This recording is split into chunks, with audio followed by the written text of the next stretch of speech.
How do you make money for nothing? The answer could be hiding in the 20 million tonnes of household waste we throw out every year. Before you throw that away, is there any chance I can have a quick chat to you about it? Sure. That's why entrepreneur Sarah Moore wants to get her hands on things before they hit the skip. I am a passionate buyer, user and renovator of second-hand stuff, and I've turned that passion into a money-making business. I turn old into new and I sell it for a profit. Sarah's ready to sift through as many boots and bin bags as she needs to. That is the most fabulous thing I've seen here. This is so exciting. In her search for tip treasure. I love rifling through the rubbish. And with some of the country's elite designers and makers, Hello, hello. What have you got today?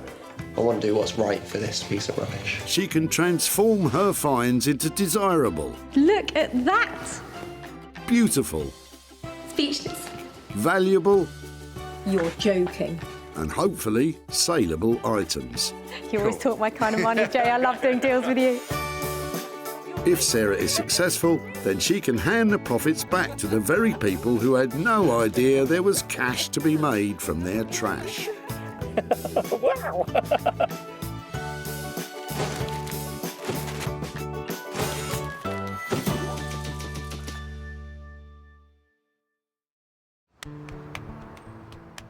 Today, Sarah is at Whitley Community Recycling Centre in Surrey.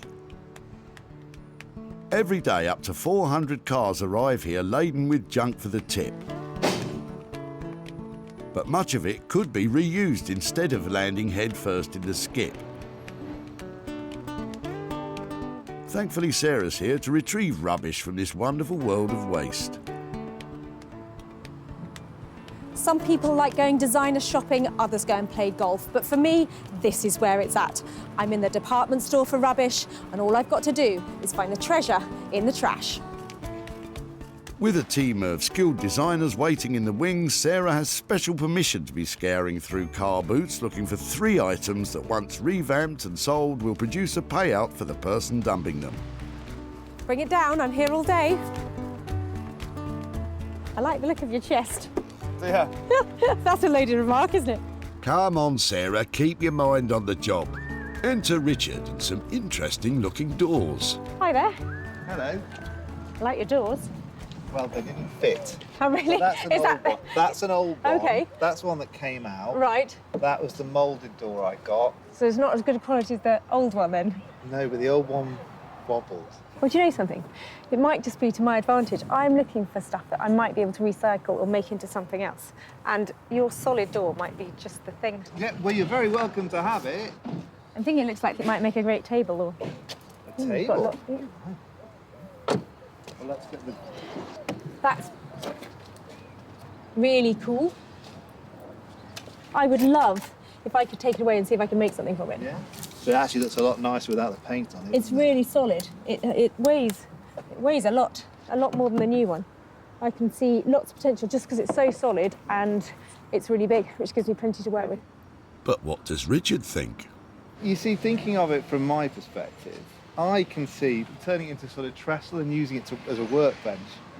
That's what I would do. But my shed's not big enough. Now I've really picked it up. It's really heavy. There's a lot of good quality wood there. That's fantastic. I'll definitely do something with that. Haven't got anything else in there then that needs Yeah, to be I've got a utilised? vintage BT home hub that I don't need. Do you want that? Fine. No, the sun lounge is not going. That's on its way to my allotment. Always worth asking, but on this occasion, Sarah will just have to make do with the old door. I'm going to break the door. If she manages to take it away in one piece, she'll certainly have her work cut out with this old timber. But she does have someone in mind who can help. Rupert Blanchard is a sought-after furniture maker based in Margate.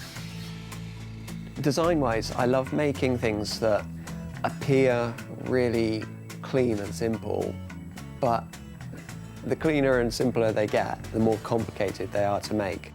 Rupert's furniture designs command a premium price which belie their humble beginnings. Basically, other people's waste, I find some kind of beauty in it and spend a lot of time and give rubbish a lot of attention to try and bring it back into use. Anything that you might find in a skip, basically, I'm happy to work with it. That's music to my ears. This old door, which Sarah's been given by Richard, fits that bill perfectly. So, Sarah's rescued one item from the skip, but has two more to find. Unfortunately, she's spotted something it's too late to save. That is hundreds of pounds worth of lamp over there. Sarah, you should know better than to eye up the stuff that's strictly out of bounds. Anyway, it's not as if it's quiet. There's no end to the rubbish that's pouring in just now. And in no time, Sarah's on to her second catch. It seems skip visitor Stoyan is about to dump something special. These are really cool. Yeah. So you're throwing them today? Yes, I don't need them. Stoyan has had enough of trying to glue his broken dining chairs back together, but Sarah can see promise in these pews. I think they look lovely. How many have you got? I got a 3 just. 3. Lovely. Okay. They're really cool. I love the shape. That's fine. It's all yours. Really? I'm so pleased that you didn't put them in the tip. So That's okay. thank you so much. These lovely old chairs are going to be made marvellous again. I've got a maker in mind to restore them, and I think I'm sitting on a fortune. Thank you so much. You never know. Someone's rubbish is somebody's gold. So if you need something and you can use that, you're welcome. So item 2 is all set for a spruce up, and Sarah knows the perfect craftsman to overhaul these classic chairs.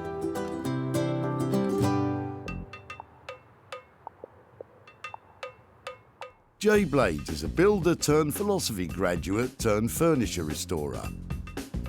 Jay has his finger on the pulse of modern design interiors, reworking the very best of British craftsmanship and bringing it into the 21st century.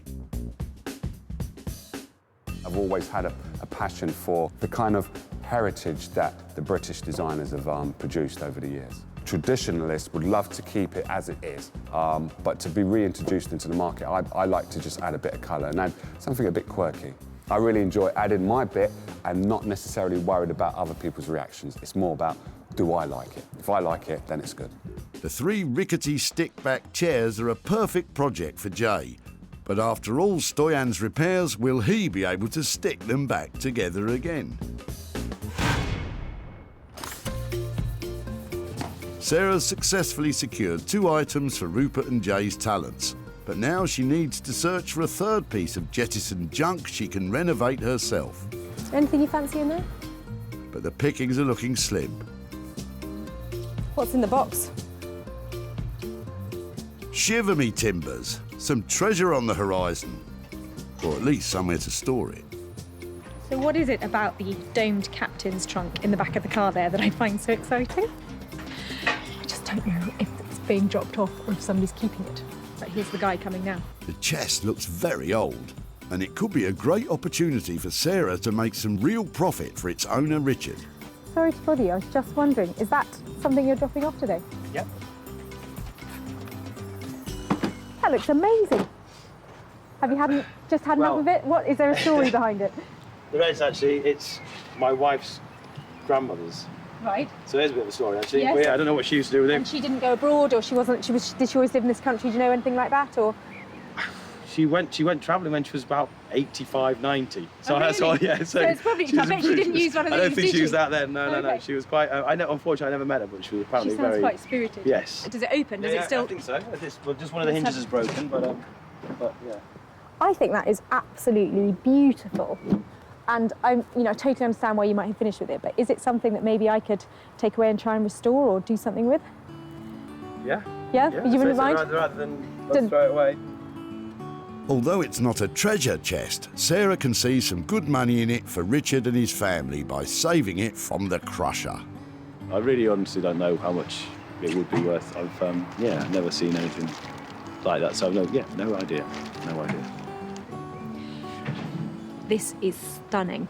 It's absolutely beautiful. It's in real original condition, and it would fit into a smart country house anywhere around here. Sarah's search for the 3 items is complete.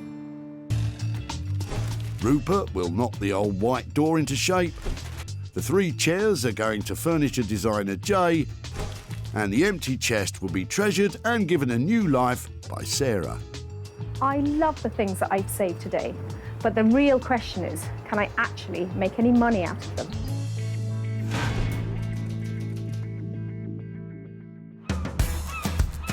Margate is a seaside town on the coast of Kent.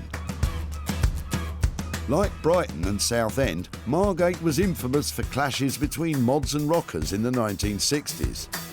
Fortunately, it's now well known for the Turner Contemporary Art Gallery and its very own burgeoning vintage clothing and retro furniture scene. It's also home to Rupert Blanchard, who's one of the country's leading reclamation and bespoke furniture makers. And he's used to dealing with Sarah's wild and wacky dump treasure. I'm really looking forward to Sarah turning up. I don't know what she's actually turning up with. I'm hoping that it's going to be something that I'm actually familiar with slightly, maybe wood, maybe a little bit of metal on it.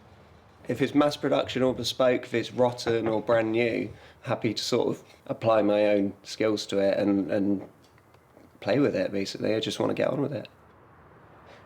Hello. Hey, Sarah. I'm a bit embarrassed. It's only a door. It's a door, it's great. Door's good. Let's bring it in then. Fab. Here, you take that end. One objective down then. Recognise that straight away.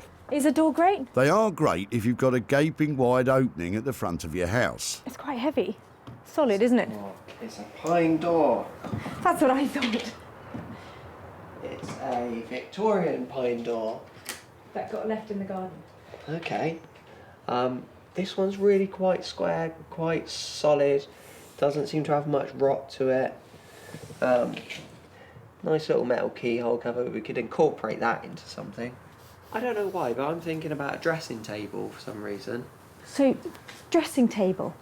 What do you think? A mirror in the top, or is what are you thinking? Well, it's always been straight all of its life. I'd like to make it a little bit more curvy. That might mean a lot of cutting, a lot of making it. It was always stood up straight. Maybe giving it a nice slinky little bend round. So it's perhaps a lower table, turns round, goes up slightly, so you can sit against it and have it either a tiny little work table or a dressing table.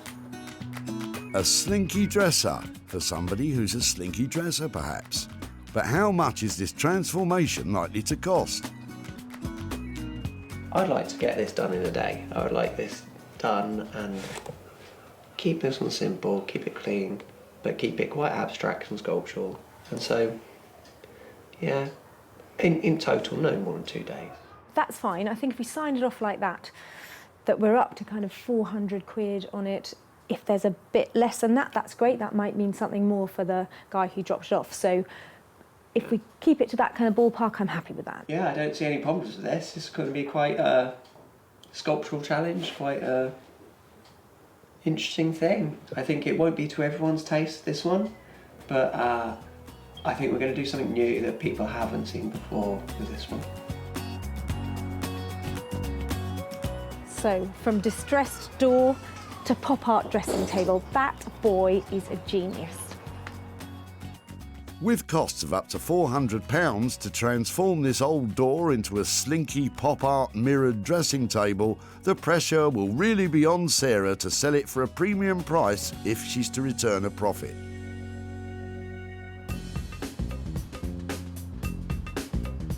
Sarah's next stop on her wander is Wolverhampton in the West Midlands. It's here in the Victorian back streets that retro modern craftsman Jay plies his trade. Sarah's about to turn up with Stoyan's unmendable chairs. But will Jay be able to give them a lick of new life? All she's told me is just something that's beaten up and it's a bit broken and I can have to work my magic on it. Normally my style is repairing stuff and then adding a bit of je ne sais quoi to it. For me, colour is a must. And hopefully, whatever Sarah's bringing along to me today, I'm going to add colour to it. How are you? I'm very good. I can't complain. What have you got today? I've got something really special today. Look at these. Oh, I can see that. I can see that. That is, whoops. They need some work, don't they? They do need work. These scrappy seats are actually classic British Urkel dining chairs that were built at their factory in High Wycombe in the 1960s. These are one of the creme de la creme of our English designers and English manufacturers that are still functioning in today. A lot of people want Urkel because it is the go-to kind of manufacturer to have. So someone to be throwing these away, it's kind of interesting, I would say. But it's very rare that you come across someone wanting to throw away Urkel. Very, very rare. The guy dropping these off, he said he'd bought them from the car boot. He had given up mending them because they weren't in a great state, and he just didn't want to see them anymore because this one definitely seen better days and the others are weak. So, yeah, I thought that they just looked so cool. I love the colour about them, but they need that special touch, Jay. Yeah, they do. They need a bit more than a special touch. They do need repairing. So what we've got is glue that someone's tried to glue them with. And the one thing glue doesn't stick to is glue. So I'll have to remove all of that glue. This is coming out as well.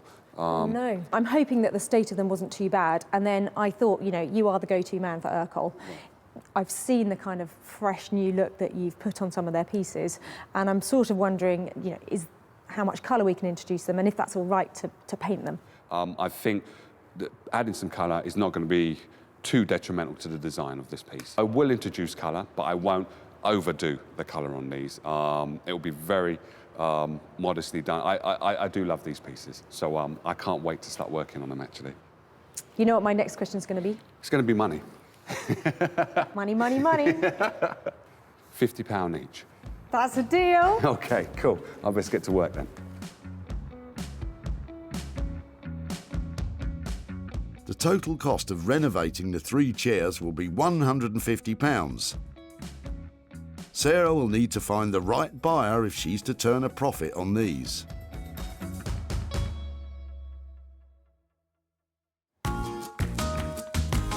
So, with 2 items dropped off and hopefully on their way to be saved and sold, it's Sarah's turn to get stuck in back at the Reclamation HQ in Sussex.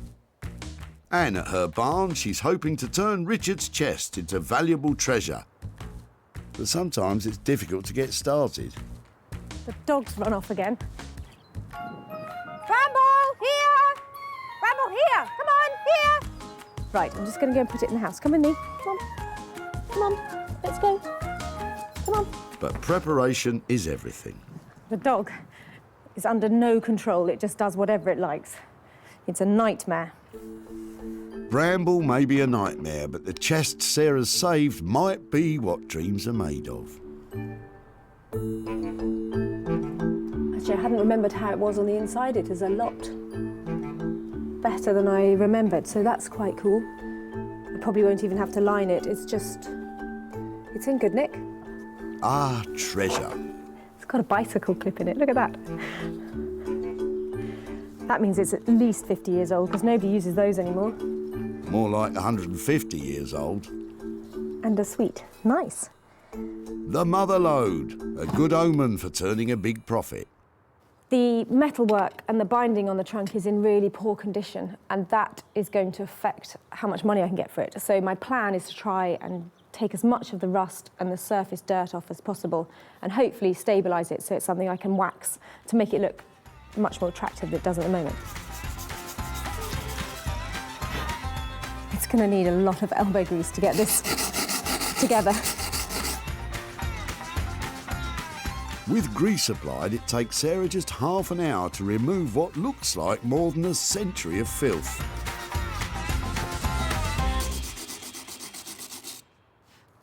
That's great.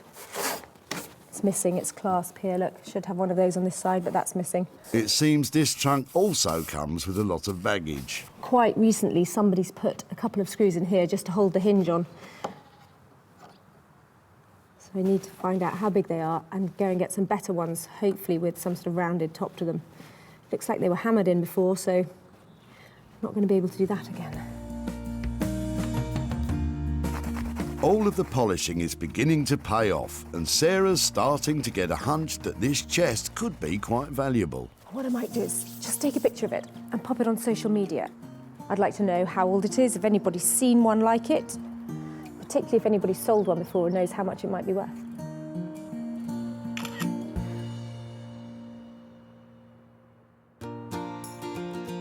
Now, did you know the inventor of the door knocker won the Nobel Prize? Taxi for me, please. Talking of doors, Sarah brought me this old door, which she saved, and I want to make a kind of console table / dressing table. I could find that it just collapses, it falls apart when I cut through it, especially because there are cracks running through the panels, but I won't really know until I do start cutting it up. it's a bit worrying that the success of this project could all hinge on a few cracks. I want to make sure that I'm cutting the shelf to the right level, and this thing doesn't exist yet. I don't know what level it needs to be. I'm not copying another piece of furniture, so there is no standard to go by. There's no rule book, so I can't really go wrong. Confident, that's what we like to hear. It's quite hard for me to cut this door. It's quite upsetting, but it is a knackered door that was on its way to landfill, so I'm gonna give it a new lease of life. Upsetting it may be, but just think how satisfying it may be bringing that door back from death's door. The cuts that I'm making through this door, they're not going to be straight through, they're going to be at 45 degrees, so I can join it to the next section door seamlessly as one flowing line. I don't want ugly joints just flat against each other. I want to make this nice, smooth, flowing line. Hopefully, I've sliced straight through at 45 degrees and it won't fall apart, but we shall see. No, not quite. Well, the good news is it's not fallen apart. Oh, not quite through. By cutting this door in half, Rupert's turning this into a do. That's half a door. I have made 1, 2, 3, 4, 5, 6 cuts to this door. Hopefully 6 cuts is all we're going to need. So this little centre section can disappear, and that means that I should be able to fold the door together now.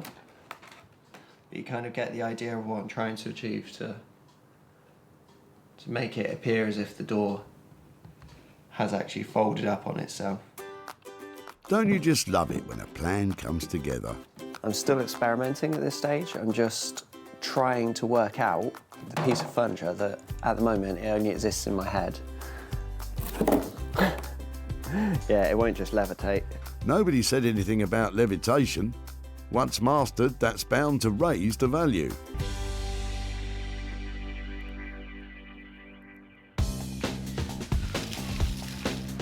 And in Wolverhampton, Jay's still purring over the Urquhart chairs. These are a stickback chair. I think they originated in the 1960s, and this is classified as the Urquhart's originals. British manufacturing, what I say at its best. Sexiest leg in furniture, and it does exactly what it's supposed to do. Looks good, holds the seat up, perfect form. This is a part of English history, and I'm just adding my little bit of woo to it. Although Sarah brought 3 chairs for Jay, he's decided that one of them's too far gone. So he'll use the 3rd one for spare parts for the other 2.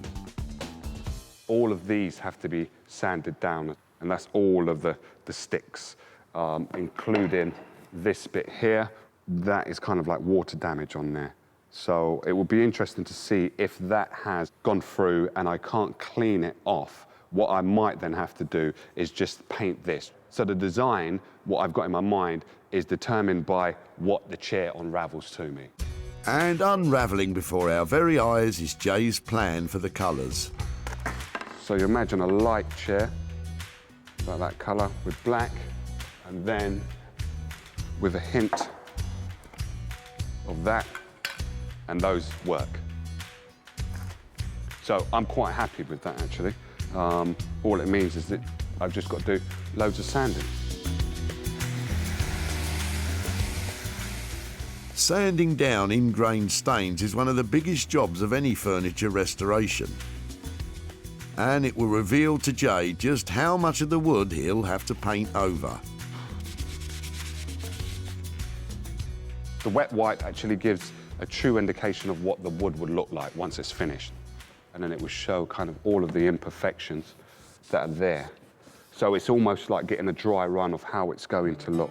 And although most of the wood is fine, a small number of ingrained stains means this part of the chair will need to be painted. Now this is going to look the bee's knees. I could see a really vibrant mint green. I might just do one leg at the back, but everything else black and just that one leg. And then these I'm probably going to have to paint. This might be black as well. So it would just, it's going to look amazing.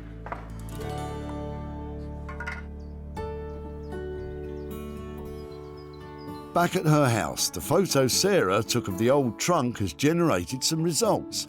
She's been directed to a website that deals specifically with travelling chests like Richard's wife's grandmother's.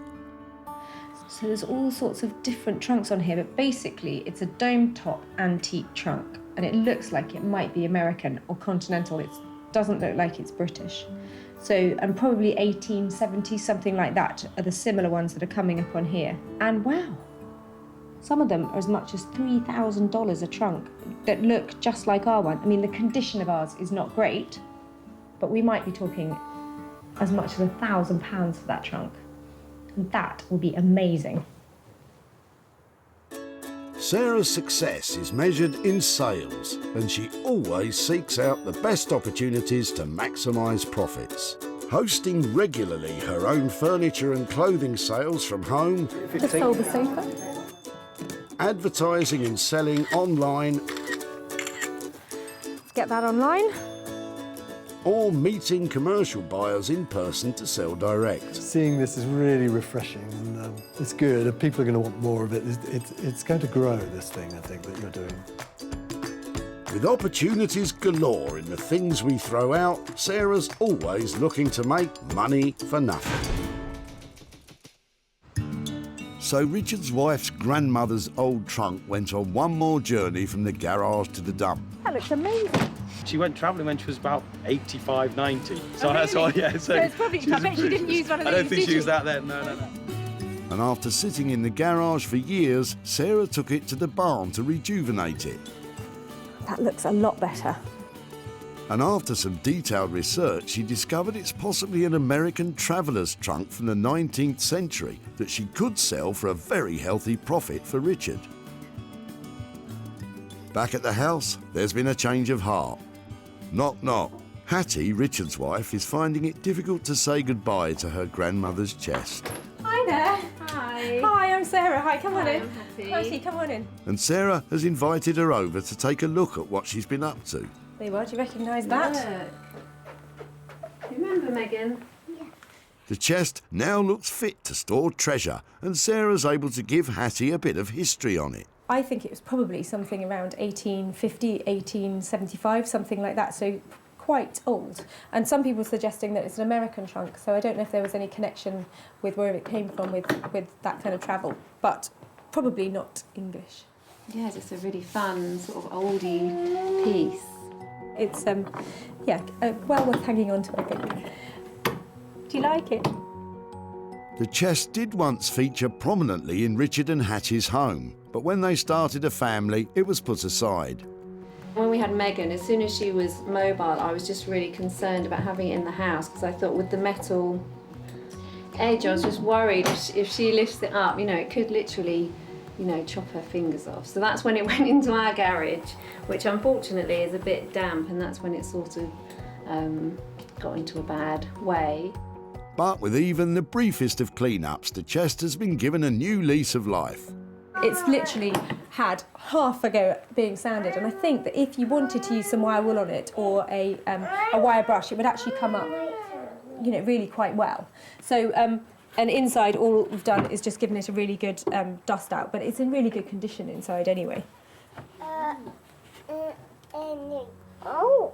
What can you see? Sarah can see that Hattie never really wanted to lose this precious item and wants her to have it back. Should we take it with us, Chloe?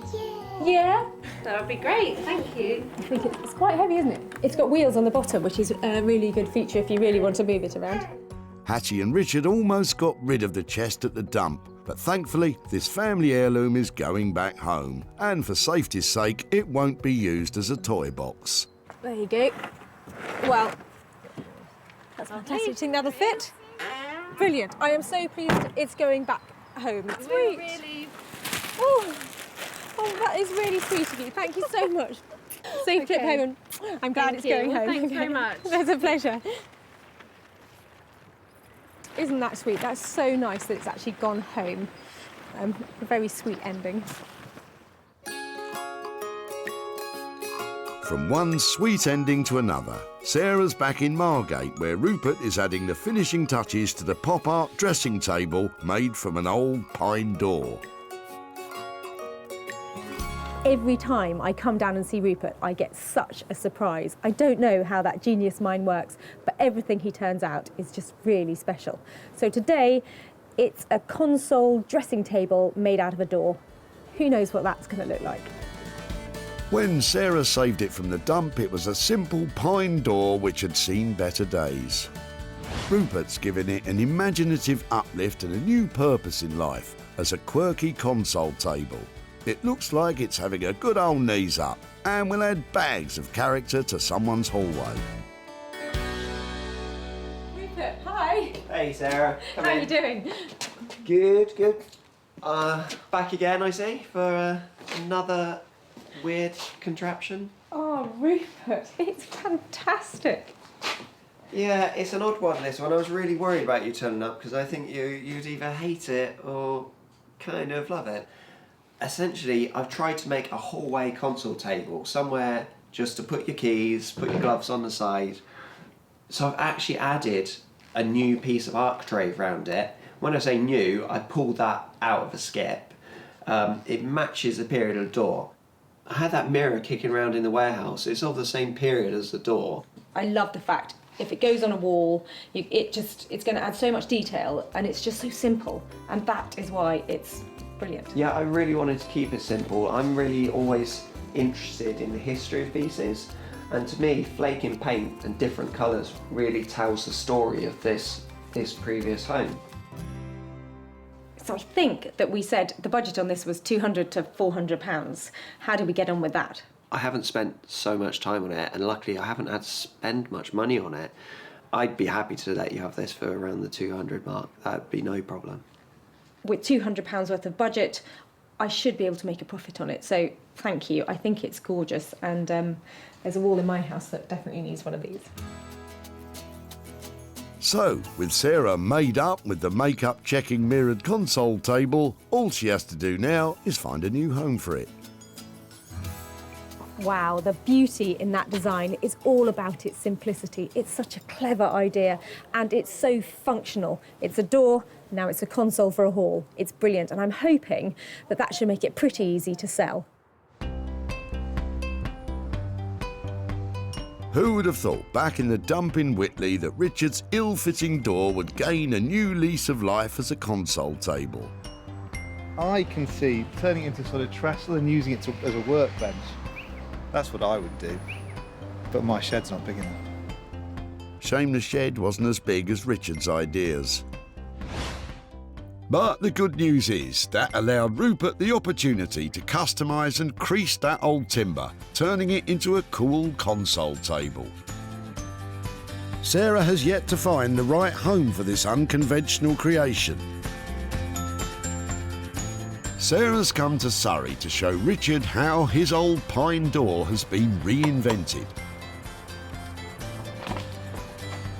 Hi there. No, you're not. Oh, hello. Hi there again. How are you? Hi, nice to see you. Hello. Who's this? This is James and Jessica. Hello, guys. How are you? Good. Have you come to see what happened to your old door? Yes. Come on out. I'll show you. To know how a door can become anything other than a door. James can't really imagine it. Really? Have you thought about what we might have done with it? Yeah, just an old TV.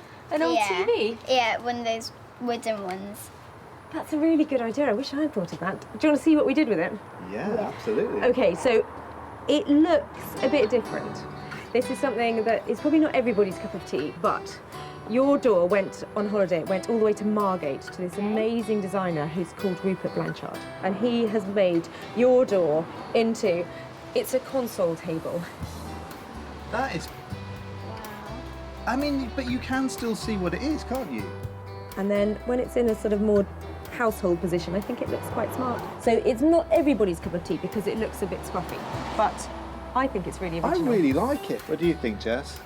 It looks a bit different to how I expected. I think it'd go really well in our house. Do you think it would? You do admit that much, don't you? Can we maybe have it soon? Well, it's funny you say that. Normally I come here and I say to people, this is what I've done with your old door and I've sold it and I'm here to give you money, but your door hasn't sold yet. So I can either give you the door or I can hang on to it and try and sell it for you. I'm pretty sure that we're going to be wanting to take that off your hands in the few minutes that I've thought about it. I really, really like it. But yes, so please send us all the... For my room! Yeah, it could be for your room, could be for your room, maybe for the man cave. Really nice to see you again. Thank you ever so much. And I'll be in touch very shortly. Take care, bye-bye. Sarah never sold the piece, but Richard decided he wanted it for his home. Sarah may be £200 out of pocket, but at least it was a happy reunion for the old door and its original family.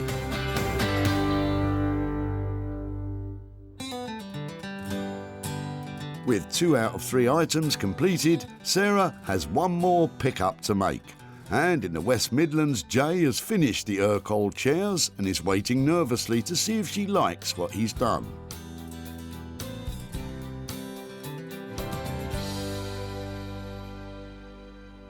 Well, Sarah knows I love Urkel, so her bringing me these, hopefully she'll be pleased with what I've produced. I would have these in my house all day, every day.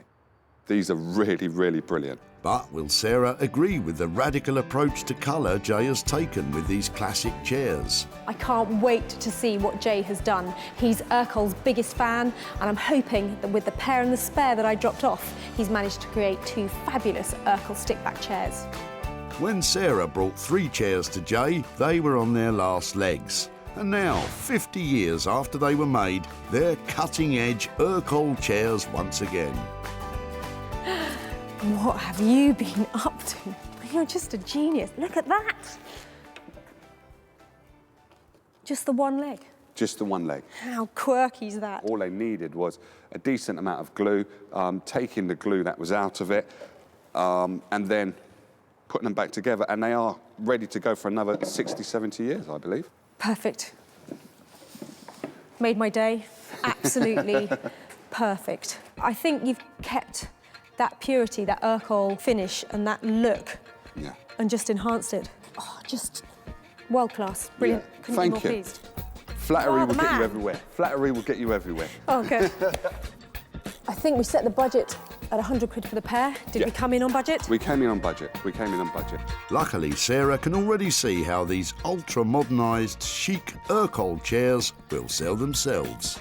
They were tired and they were going to a skip, and look what you've done. Yeah. Fantastic. Thank you. Thank you. I'm glad you're pleased. I'm glad you're pleased. I think you can tell. I really do like them. I knew they were coming home to the right person, and I'm sorry to say I'm going to take them away. Yeah, you will. You will take them away. Yes, they needed a little bit of glue in, TLC, but the beauty with Urkel furniture is that it will last the test of time. It will outlive me, most probably, and it will be a case of if we can just add a little bit to it to make it just look like, ooh, or draw people's attention, that's what I'm all about. At the dump, these battered but beautiful Urkel chairs were about to be discarded forever. They're really cool. I love the shape. Sarah thought she could make a profit from them, and Stoyan was very happy to let her try. If you need something and you can use that, you're welcome. And with a touch of J-Blade's design wizardry, they became cool retro chairs with a bright future ahead. Oh, just world class. Brilliant. Couldn't be more pleased. Sarah showed them to Martin of the Old Cinema, and he snapped up the funky chairs for his retro London store. It's got a nice sort of fun 50s, 60s look about it, and it's just really done well. I like it. Now, Sarah's in Surrey to show Stoyan what became of the chairs and hand over any profit from the sale.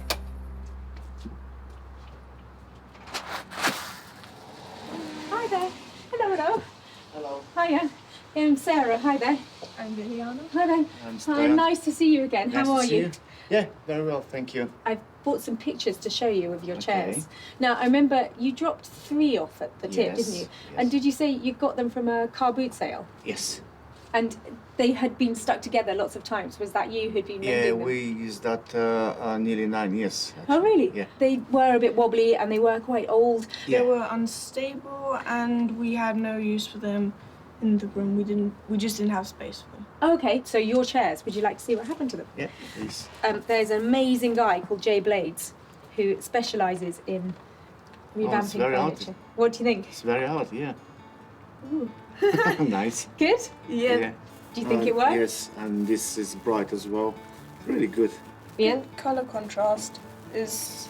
I don't think you could do that with these chairs. It turns out that those chairs are made by somebody called Urkel. They have a very strong look. Urkel is collectible, and we paid him £100 to paint it all and to make them look fantastic. But we sold them for £200. So I've got £100 here to give to you for your chairs. What's about it? I told you about the We can give them to charity Keep that for the ourselves. charity for ourselves.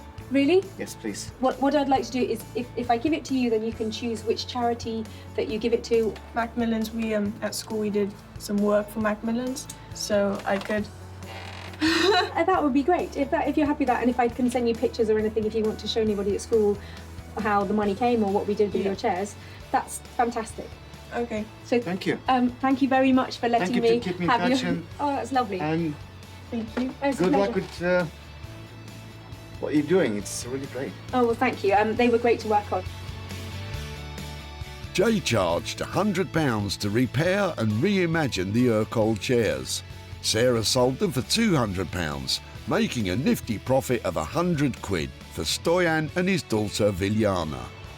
It's been really emotional to see Sarah and what she's done with these chairs. For me, it was just the chairs which done the job for me. But now they look really, really good, and I'm impressed what they've done. Sarah rescued 3 unwanted items from the tip. The treasure chest that steered its way back home. The pine door was revamped into an offbeat console table. And the swing was put back into those 60s-looking chairs. Well, that wasn't quite the outcome we expected for that trio of tip treasures, but it was satisfying nonetheless. That chest has gone right back to the heart of the family where it belongs to be. The console table is now a treasured possession, and the Urkel chairs have raised money for charity.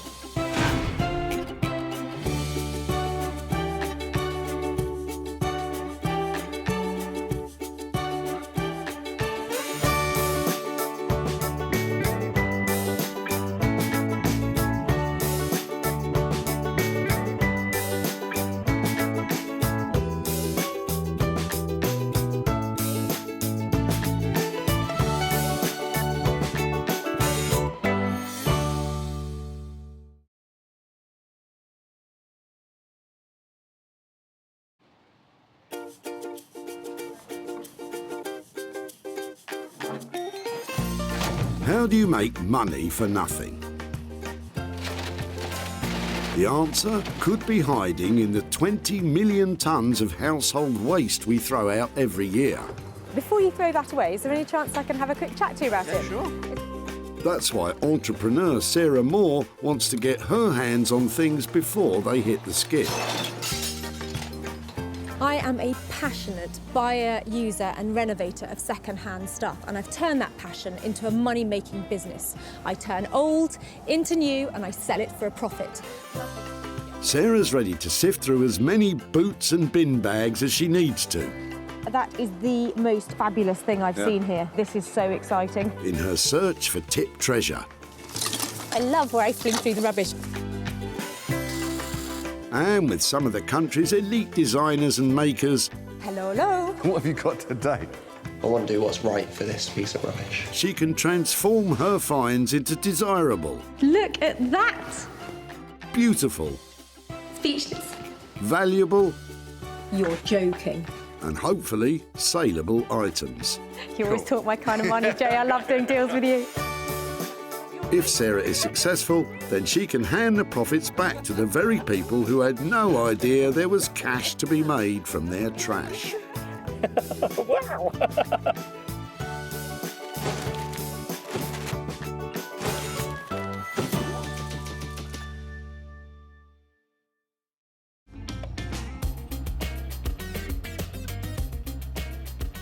Stockport near Manchester.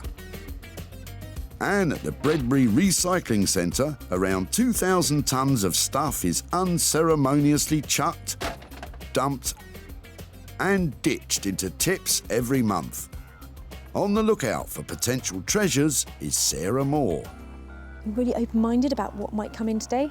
I'd love to find something that's an antique or something, but any metal, anything we can cut up, anything we can weld together, so much potential. Sarah has special permission to scout these skips, so please don't go raiding your local recycling centre. Sarah's on a mission. She's got to save 3 items from the crusher that she can transform into something beautiful to sell on. How about you? Got anything exciting in there? Any profit she makes will go straight back to whoever dumped it in the first place. So they'll get some money for nothing. Sarah's in line for her first find of the day. She spotted some ancient history in Robert's boot. Just wondering what you're chucking out today, or are you dropping off the old barrow? It's over 100 years old. And I've saved it. I don't know why I saved it, but I did. I can tell why you saved it. There's something so appealing about that, isn't there? It's history and it's oddballs, yeah. Yeah. I'm in your camp, I have to say. I think it came out of an old mill. They call them a sack truck, though. Yeah, they used to have them all the railway station, didn't they? But this is a really heavy-duty one, so that's going to be something industrial, isn't it? Made of cast iron many years ago. Yeah. Is there any chance that you'd let me take it away and do something with it? Well, I'd have to charge you a smile, at least a smile. I'll definitely give you a smile for that. And sold for a smile. Bye now. Thank you ever so much. Wait a minute, what about that smile? Lovely. It feels really cool. I'm just talking about your sack, Baron. It has seen better days. It's got cast iron wheels on the bottom, and this one has worn away on one side, is broken, but I think it's got great appeal. Sarah sees great potential, but what would Robert do? If she puts a plant in it, then it can be turned towards the sun different seasons. But anything like that, anything old, people go potty for. Too true, Robert, too true. But Sarah's got other money-making ideas. This would make a fantastic coffee table. I'm just wondering whether we just support a huge sheet of glass on it. It's great, lovely. A coffee table, that's more like it. Right now. So Sarah has her first item, but she'll need some help. There's that little gold mine in that car. And when it comes to heavy metal, Sarah knows the perfect person to take this on. Artist blacksmith Beck Simon bangs, grinds, welds and smelts metal into bespoke beauties. Her unique pieces are normally specially commissioned, so Sarah's project could be an adventure. Working with found objects is quite different from what we normally do, because we work with our clients and we produce designs and we work with them. So this is kind of like really freeing up the mind and seeing, you know, what object we've got and how we can make it work into something really cool, modern, and yeah, desirable, so it's going to be fun. Bex has no idea what's coming her way. Let's hope her imagination is ignited by the wobbly old sack barrow. So that's one item swiped and 2 more to find. I'm just looking to see what's around. Trying to work out if I could actually make something out of some golf clubs because somebody's just thrown a whole load away. Hands off, Sarah. If it's in the skip, it's out of bounds. So get yourself back to those car boots. Quite an interesting bag in there. Hello, what's all this then? Best mates Sean and Kevin have arrived with a boot full of booty. What's the furniture you're dropping off? Oh, really? Oh, look, you've got a lucky penny down there. You better hang on to that. That'll bring you a lot of luck. So, may I just have it? Yeah. Does that just slide out? Solid wood. Yeah, it's obviously been around for a bit. It's solid wood. It's got nice dovetail joints, so it's definitely got some integrity to it. I mean, I think that anything old will eventually only go up in value because it gets scarcer and scarcer, and somebody in the end is going to say, I just want to have that. Yeah. I watched a programme and there was a wall unit. Yeah. To me, it just looked nothing. Yeah. But the value of it turned out to be just over £1,000. Really? Well, you just got to hope you've got one on your wall then, haven't you? That is actually something that we might be able to reuse, perhaps make into something else. Yeah. Would that be okay to take it away and see what we can do with it? Yeah, of course it is. As long as it goes through good home, Very pleased with that. That's lovely. Sarah knows exactly how to make money out of this, and Sean's got ideas of his own. I've sand it down, restain it, put some new handles on, tidy it up and probably sell it on the auction or something. Brown furniture has got such a bad reputation, and when you look at this you can probably imagine why, but I think that we have some potential here. Second item saved, and Sarah knows someone who can help the drawers make more than just a pretty penny. Exciting young designer Zoe Murphy has taken the reconditioned furniture world by storm. Zoe's a screen printing and textile design queen. Her bright 50s-inspired designs add a burst of colour to old furniture. She even sells bespoke pieces to Liberties of London, and her work sells at a premium. I work predominantly by putting images onto old pieces of furniture. Everything I make is a lot of the time about fun. I'm based in Margate. I really kind of revel in all the sort of faded glory and glamour of the place. So I really believe that things should always be given a second chance, and I try to see the good in stuff like that. Well, let's hope she can see the good in those old drawers. It's going to take more than a few flowery stencils to make them into something saleable. But I'm sure Zoe has what it takes. Touch wood. Now Sarah's got to search for her third and final item that will put her own talents to good use. And she's found the perfect bit of kit for a nosy Parker. I'm loving this. This has given me a whole new dimension to the recycling centre. I don't have to run up and down anymore. This is brilliant. Might do some bird watching as well. Well, Sarah, you're not far off a magpie yourself. And if there's one thing magpies like, it's metal. Nicola and Stephen's kitchen ceiling is in the back of their van. Strange place to keep it. But Sarah's spotted something shiny in there. Hiya. What are you doing there? What are you chucking out? The pipe and the ceiling from the kitchen. Have you had a bit of a shocker? Yes. We left the bath on then. It's the shower. Oh, really? I'm loving the copper pipe. Any chance I can have a look at it? And It's see all what... yours. Really? All yours. Yep. I think... Brilliant. This is just what I need. I love the fact it's all worn out. So you're getting a whole new bathroom and a whole new kitchen ceiling, or? All at the same time. Well, we're doing the kitchen, and now we've got to do the bathroom. At the same time. Well, I tell you, if there's any value in what I make out of it, that will be coming to you. So maybe you can help pay for a new sink or something like that. That's fab. Thank you ever so much for that. Thank you. Brilliant. I've been looking for those all day. Copper load of that. Oh dear. Now I'm really pleased with this. Look at those. Whole load of copper pipes. They've got heaps of potential, and I think I can make a load of money out of them. I'm not going to tell you how, though. This is my little secret. I reckon she'll make a trombone or some dangly earrings. Oh, yeah, might get some for the missus. Sarah's going to turn Nicola and Stephen's domestic disaster into a lucky break. But how? I have no idea. No idea. There we go. So we'll get on with the brand new kitchen and the brand new bathroom now. Yeah. Well, it all sounds like a bit of a pipe dream to me. Sarah's three-piece scavenger hunt is complete. Bex will give Robert's sack barrow an uplift. Zoe will wake up the tired chest of drawers Sean and Kevin brought in. And Sarah's going to turn those scrappy old coppers into a golden opportunity for Nicola and Stephen. If only we knew how. I found some absolute little gems here today. They might look like diamonds in the rough at the moment, but I'm going to turn them into things that totally sparkle and make money out of them along the way.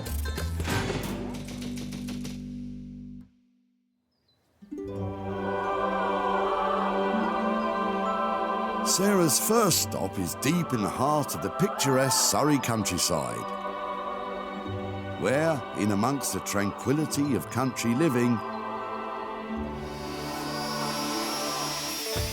there are sparks, hammers, and fire. Lots and lots of fire. Sarah's brought the old sack barrow to see what Bex can make of it. I'm really looking forward to seeing what Sarah's going to bring today. Probably something really strange. Yeah, I'm looking forward to having a look. I don't know what it's going to be, but I guess that's part of the challenge. So yeah, looking forward to seeing what it is. Did you hear me coming? Bex works side by side with husband Dave, who will be helping out on this one. I was sort of wondering if the old sack barrow might be a coffee table. Yeah, I was wondering what we were going to turn it into. So yeah, we could do a coffee table. But perhaps it's something that we are finding some way of getting some glass over so we can really see the kind of industrial sack barrow thing left underneath. And you still want to be able to move it around using the wheels. Yeah, I think that would be really cool. If we could find a way of not making the glass sort of slip off, I think that would be great. Exactly. Any thoughts about how to finish it? I'm thinking maybe, you know, keep the old rusty metal, maybe add some colour into the wood. One option for treating the wood is to have a scorched finish. It doesn't just give a distinctive burnt look, it also creates a charcoal barrier that is rotten fire resistant. Darkens it all down a lot though, that's the thing. Or another option, if you really want to look the biz, paint it gold. Yeah, so maybe it's just rub back, gold paint on, wax up. I would just mix it up, keep going for it until you get somewhere that you really like. Try it on the samples and then just make a plan and go for it. Whatever finish they do go for, it can't be too expensive because Sarah wants to stoke up a profit on this one. Realistically, I'm looking at 400 quid to sell it for. If we've got 50 quid's worth of materials, maybe I'm trying to give 150 quid back to the guy at the dump. That would leave 200 quid to transform it. It's going to be a morning's work, isn't it, for the two of us? Yeah. Going really fast. Yeah. If we keep it really simple. No cups of tea. no phone fiddling. No social media. It's hell for leather, okay? No. Well, if Dave can stop fiddling with his phone, they should be onto a winner. So with this piece, we're not after a massive transformation. We're going to use all of those shapes and all of that heritage that I get from the sack barrow and just turn it into something lovely to go into somebody's home. And you never know, we might even make some money from it too. Bex and Dave are charging £200 for the work. But they're all forgetting to budget in the glass tabletop. I bet that won't be cheap. And it could even eat into the profit margin.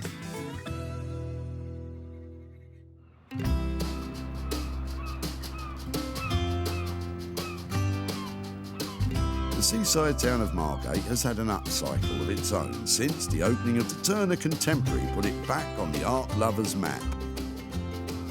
Its rich history is now fused with the contemporary art scene buoyed along by a vibrant community of designers and artists. At the epicentre of this artistic boomtown is designer-maker Zoe Murphy, who's expecting a visit from Sarah. She usually brings me storage items, so really wanting to think up some patterns and prints and colours to go with anything that might come through the door. But if they're on their way to the tip, it's not always because they're in the best nick. But as I don't know what it's going to be, it's quite exciting. Hiya, how are you doing? Ah, bless, it's like the worn-out chest of drawers is in for rehab. Time for some serious TLC. It's definitely seen better days. We're lucky to save it because it was really close to being chucked away. Yeah. We're missing one of the stops there that suspends the drawer at the right place. And it's quite smelly as well, isn't it? I don't bring you quality. It feels to me really quite bedroomy, and it would be more interesting and probably more valuable, I was thinking, if we could position it as something that people have in their living room or in their kitchen, maybe something to do with drinks or something a bit more exciting. We could add other components to the top to make it much more of a drinks cabinet that is a bit more suggestive of kind of like maybe 1950s sort of American style stuff, maybe some palm trees and some flamingos and things like that. I'm thinking pink legs coming off the bottom. Yes, you could do whatever you like to it, but that fun cocktail hour moment, isn't it? I think it would be fantastic. Oh, I love palm trees, and I've got the pink legs. Throw in some cocktails and I'm in heaven. But how much is Zoe's redesign going to cost? I know that you have really good prices on your furniture because they are great pieces. What can you do with this little thing? I think probably around £600 in cost from our studio to do this for you. I'm so pleased you're going to take it on, and I look forward to having a celebratory cocktail from this when you're all done. Yes, I think so. That has made my day. What a fantastic idea. I'm a massive cocktail fan, and I can't wait to see those designs. Right, Zoe, Sarah's gone. Come on, what do you really think? Well, the condition of this one is really bad. But sometimes that's quite exciting. I like having to go really far in restoration of a piece. Yeah, this one's going to be quite a bit of work, but I'm looking forward to making a beautiful swan out of a very ugly duckling. So, it's all go for the cocktail look, but will it be more cosmopolitan than Rusty Nail? Zoe's talents and time will cost around £600. So this self-effacing little chest will really need to be all singing, all dancing for Sarah to make a profit here. The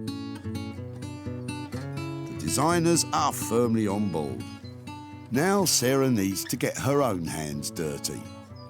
At her barn in rural Sussex, Sarah's children Libby and Edward are doing some upcycling of their own. But what about those copper pipes? I had this vision of making some designer lighting, but now they come to be sitting on the desk. I'm feeling that they're going to have to go through quite a process to be something that you really want to have in the sitting room or in your bedroom or on your desk. How hard could it be? I'm sure you'll be done in time for tea.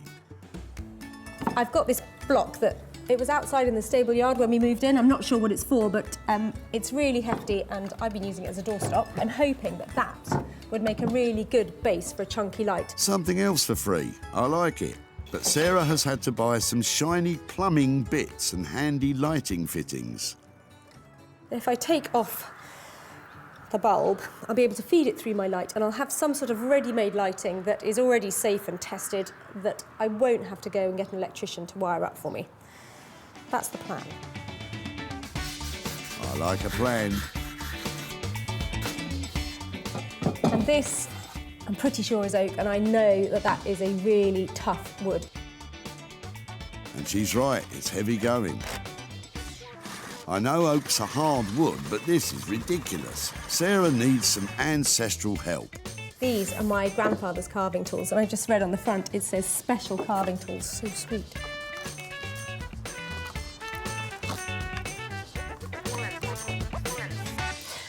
Now what? A bit of metal work, I think. So these pipe cutters are really simple things, and hopefully I just click it on, move it round, and it should cut the pipe, so Here we go.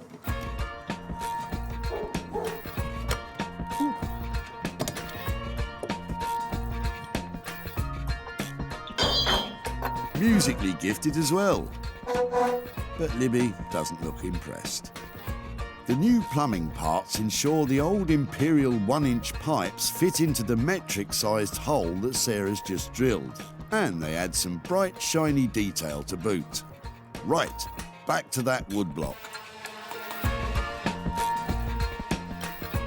It really is a labour of love turning an old lump of wood into a piece of lighting with the help of some bits from the tip.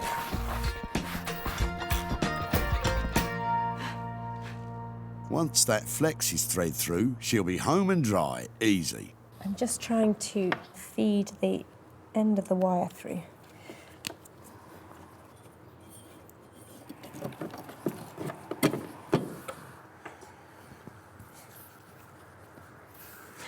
For goodness sake.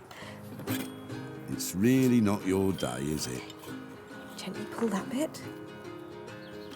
Gently does it. Almost there now. By the time I get this finished, we'll need lights because it'll be so late.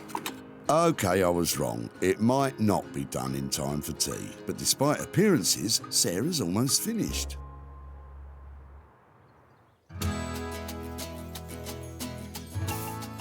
At the forge, Bex is forging ahead, funnily enough, with the sack barrow come coffee table. And in the end, for that all-important finish to the wood, they've decided to, well, keep it looking like wood. But exciting news just in. Bex has a new metal idea. Because it's a coffee table and it's a bit wibbly-wobbly, so we need to sort of strengthen it. So I thought I'd make a bit of like a magazine rack at the bottom. To save time and money, Bex lets the machines do the hard work. Meant to do this hot, but because it's tube, I can get away with it. Every blacksmith's best friend is the forging hammer. This beast will flatten the cross beams of the magazine rack ready to rivet. And then there's an important feature to add. So we're now going to stamp it with our maker's mark. So whoever's using the coffee table can always remember it was made by us. And it'll be worth millions. Ready? There's the mark.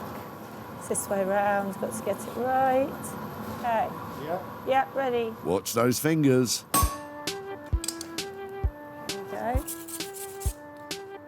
It looks like $1 million. While Bex shapes the beams that will support the glass tabletop, I think it's going to look nice. I think. I know. she can outsource some less important work to Dave.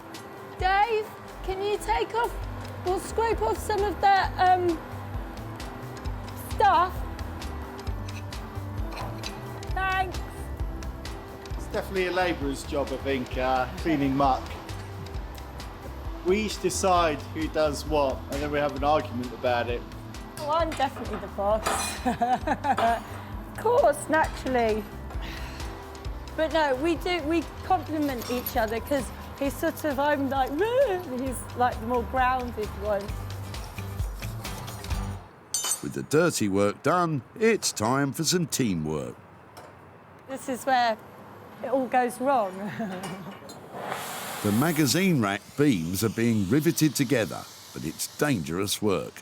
Steel has to reach a temperature of 1,400 degrees Fahrenheit before it can be hammered into place.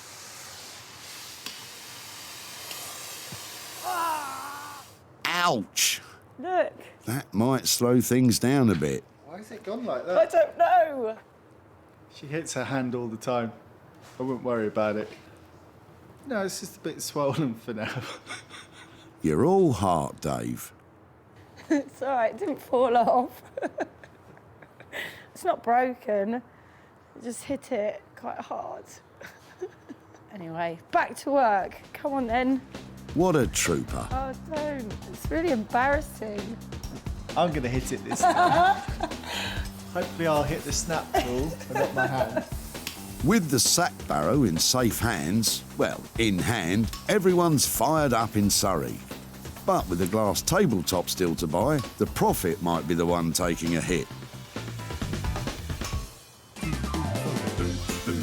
In Margate, Zoe's getting to grips with a small chest of drawers, but it's showing signs of previous employment.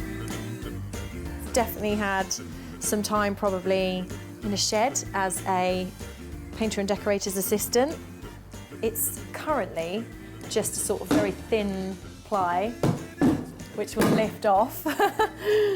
There we go, stage 1, remove lid. And so I'm probably going to fit a new one. There's a lot of repair that needs to get done. And on closer inspection, Zoe's having a change of heart about this chest's future prospects. I talked to Sarah about turning it into some sort of cocktail bar or cabinet, but I don't know how convinced I am with that idea.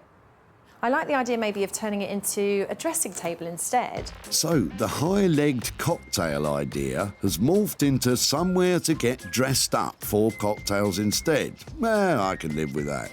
Zoe wants the finished dresser to evoke a glitzy 50s era with feathery birds, super bright colours and ornately lined drawers.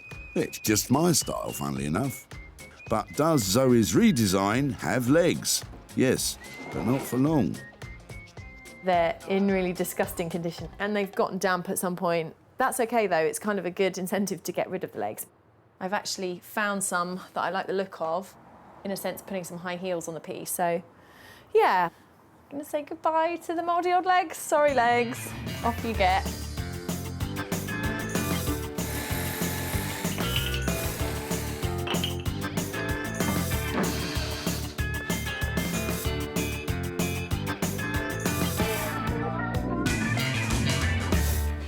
Carpentry over, it's time for the arty bit. So I've always been really keen to make this piece all about kind of glitz, glamour, and desperate to include some element of sort of flouncy flamingos in it as well. Zoe's creations feature intricate silkscreen designs, but she's going to start off with some large blocks of colour. I'm going to create some of the bigger shapes with a very bright pink.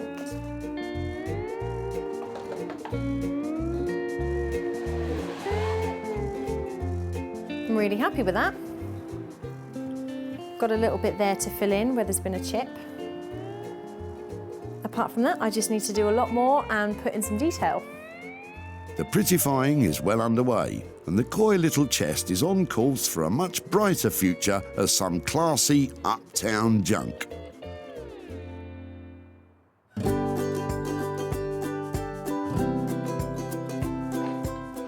At her barn in Sussex, Sarah's finishing off the lights made from Nicola and Stephen's copper pipes. Bring it in there. Till it's nice and taut. I just think I might stick it in place there like that. Now I'm going to fill this whole cavity with very gluey glue and hope it all gels together beautifully.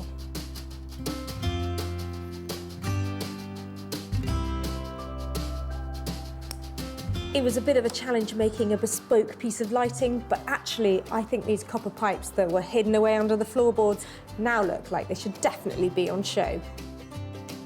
Before, this old bent copper was beat up and done for. Now, with Sarah's creative vision and a lot of hard graft, the metal's been married up with a chunk of found oak wood and repurposed as edgy industrial lighting. It would look great in a New York-style penthouse apartment, or even my two-bed bungalow. Now, Sarah needs to get selling.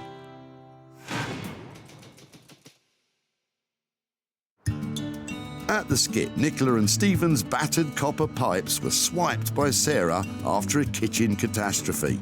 What are you chucking out? The copper pipe and the ceiling from the kitchen. Sarah had money-making plans, but they couldn't guess what. I have no idea. Sarah created some bespoke lighting, and it was snapped up by a trendy retro and vintage shop in London. And she's back in Stockport to let Nicola and Stephen know that their old copper has made them some gold. Hiya, Hi, nice to see you again. Sarah, hiya. Hello. Hello. How are Hiya. you? You all right? Yeah, really well. How are you doing? Very well, thank you. Not bad. Not bad?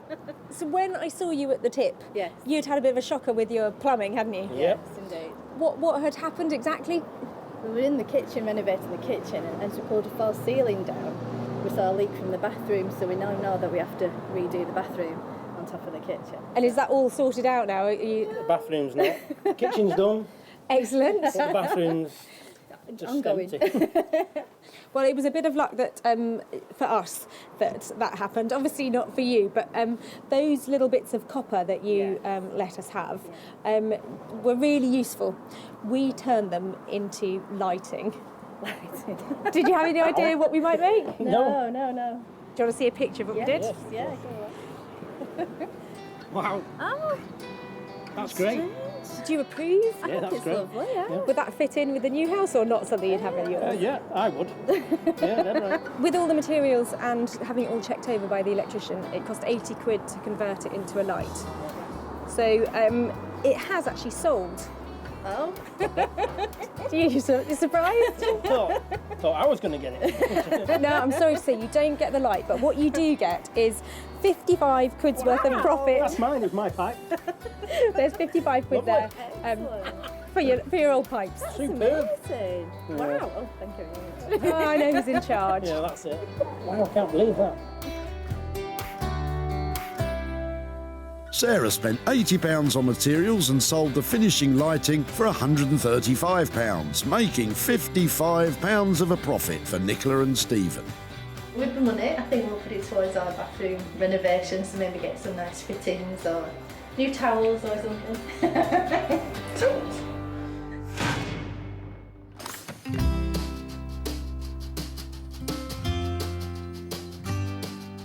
So the copper lights were a great success. Back at the blacksmith's bunker, Bex and Dave are putting the finishing touch to the sack barrow, the all-important glass tabletop. The toughened glass has been custom cut and screws will hold it firmly in place. Now all they can do is wait for Sarah. It looks quite sweet. So now I feel quite pleased. Do you feel pleased, love? It's turned out good. You can see it in someone's home. It was quite a challenge, to be fair, you know, but yeah, it's worked out quite nicely. I've come to pick up the sack barrow stroke coffee table. I left it and it was in a terrible state. And Bex and I have had a brief chat about what she might be able to do to get a frame and some glass on top of it. But I have to say my expectations are very much on the level. This old sack barrow was destined for the tip. But now it's a tip-top designer table. It's truly one of a kind. But what will Sarah think? Hiya! How are you? Oh my word! I absolutely love it. It looks like mid-century. It looks so cool. I think what you've done to it is It's worked out well. Like the metal sort of looks leathery, doesn't it? Oh, seriously? Oh my goodness. I absolutely love it, really. Oh, really? Oh my gosh. I'll give you a hug. I really smell because I'm wearing yesterday's shirt. You're a little genius, girl. That is fantastic. Go on, get in there for a cuddle, Dave. Or maybe later. Have you ever felt like that about any of the other pieces? I don't think I've ever cried over a sack barrow. It's a daily occurrence for me. Now Sarah just needs to find a buyer who feels as passionately. I absolutely love this table. It was a sack barrow, now it is a beautiful interior designer piece. All their hard work has made it just stunning. What an amazing reaction. We're just going to have to achieve that every time now. The pressure is on. Bex and Dave came in on budget, but with the glass tabletop costing 125 quid, this low table needs a high price tag.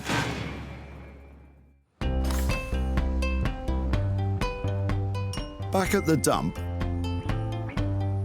Sarah got an offer she couldn't refuse. Well, I'd have to charge you a smile, at least a smile. I'll definitely give you a smile for that. And took on Robert's old sack barrow. Robert appreciated its aged appeal.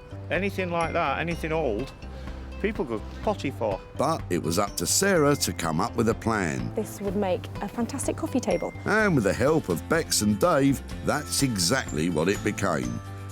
Sarah showed the table to Martin at her barn.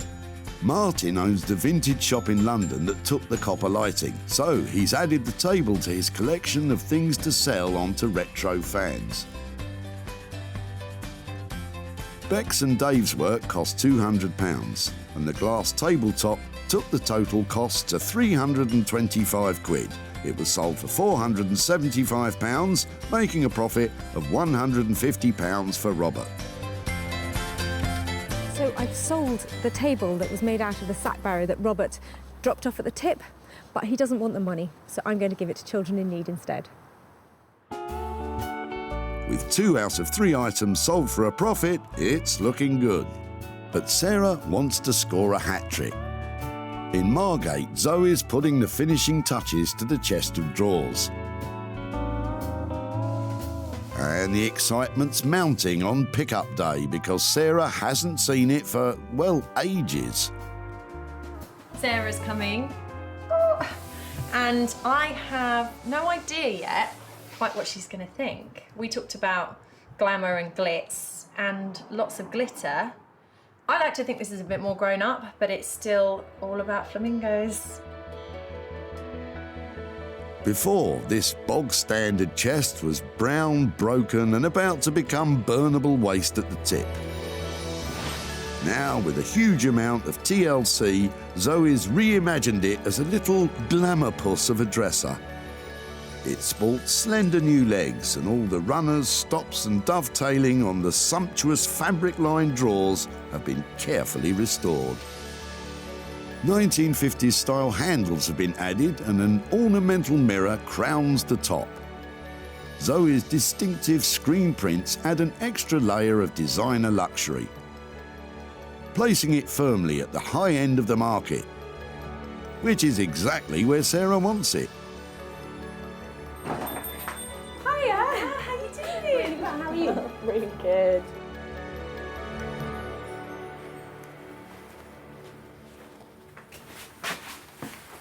Oh my word. So you mentioned flamingos. I had no idea it was going to be that exotic. It's so cool. Oh, I'm really glad you like it. It This is is one amazing. piece that I've made for you that I've been I thought it's really out there and it's really specific to me. It's all about kind of growing up in Margate, going and visiting the Flamingo arcade. So It is beautiful. The padding in the bottom of the drawers.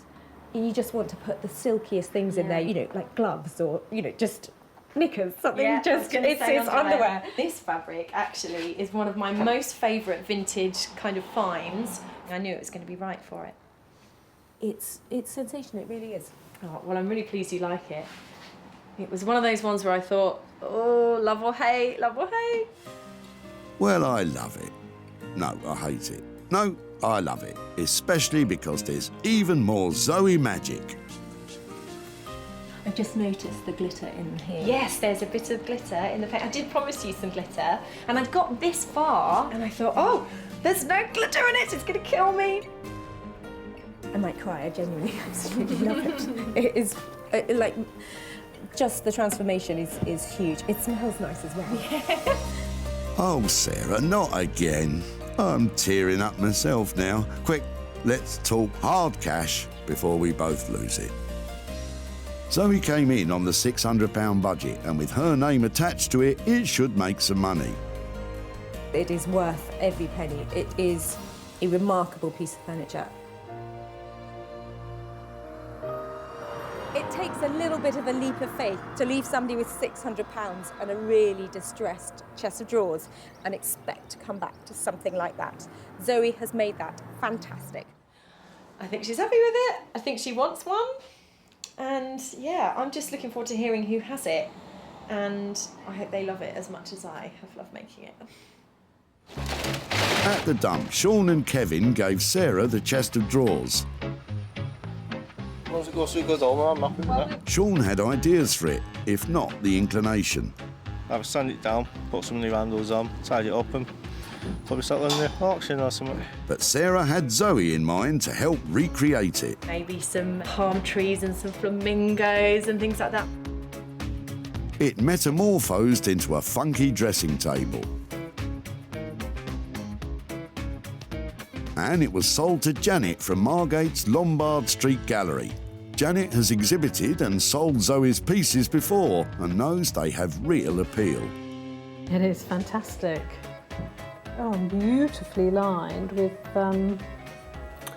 fabric to reflect the sort of the flow of the flamingo design. Wonderful. Now Sarah's back in Stockport to meet up with Kevin. He's on his own today because best mate Sean couldn't make it. Hiya. Hiya, nice to see you again. So what will Kevin make of the revamped drawers? The little old chest of drawers, do you remember what we took from you? That kind of like 2-drawer chest? It had some great potential. So we took it down to this amazing girl in Margate called Zoe. Do you want to see what she's done with it? Yeah. Oh, that looks well nice. Does it look different? Yeah. So she has done big transformation on it. The whole of the chest of drawers stayed the same, but she's replaced the legs and the handles to give it a new look. Yeah, it looks nice, that. Well, when we did up the table, we also managed to sell it. Alright. So I've got 100 quid here for you guys. That's all yours to spend on whatever you like. So that's coming back to you. Thank you. It's a pleasure. The chest of drawers originally belonged to Kevin's girlfriend's late mother, and the money's going towards something to remember her by. For what it's worth, it has been made into something absolutely beautiful, and I hope she'd approve of what we've done to it, because it really is stunning now, so I hope she'd approve. Yeah. It's really good to see you again, and thanks ever so much. Okay, bye-bye. Bye. Zoe's work came in at £600, and it was sold for £700, making a profit of £100. Sarah saved 3 dumped items destined for eternal doom. The copper pipes are fabulously illuminating, darling. The wheelie old sack barrow is a spanking new designer table. And the dowdy chest of drawers is a dishy babe of a dresser. Pats on the back all round, I'd say. So that's 3 great transformations and 3 items that have sold for a profit and have found new homes. Next time you're at the tip, I could be making money for nothing for you.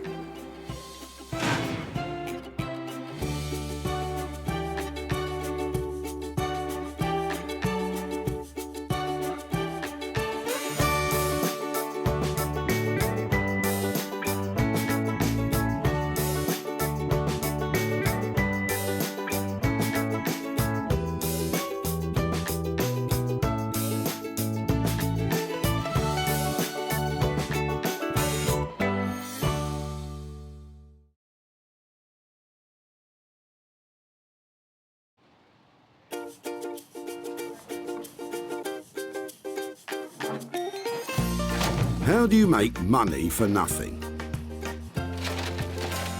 The answer could be hiding in the 20 million tonnes of household waste we throw out every year. Before you throw that away, is there any chance I can have a quick chat to you about it? Sure. That's why entrepreneur Sarah Moore wants to get her hands on things before they hit the skip. I am a passionate buyer, user and renovator of second-hand stuff, and I've turned that passion into a money-making business. I turn old into new and I sell it for a profit. Sarah's ready to sift through as many boots and bin bags as she needs to. That is the most fabulous thing I've seen here. This is so exciting. In her search for tip treasure. I love rifling through the rubbish. And with some of the country's elite designers and makers. Hello, hello. What have you got today? I want to do what's right for this piece of rubbish. She can transform her finds into desirable. Look at that. Beautiful. Speechless. Valuable. You're joking. and hopefully saleable items. You always talk my kind of money, Jay. I love doing deals with you. If Sarah is successful, then she can hand the profits back to the very people who had no idea there was cash to be made from their trash. Wow!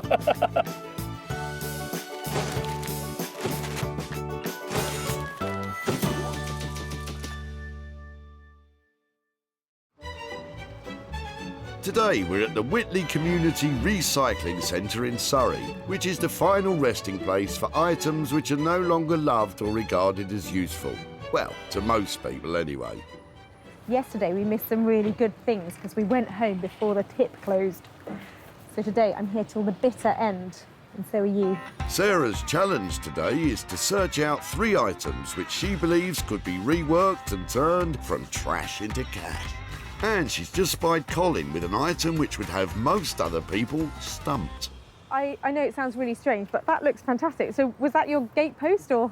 It was an old gatepost, yeah. It was from a house we moved a couple of years ago, and a gatepost. So you took it with you? No.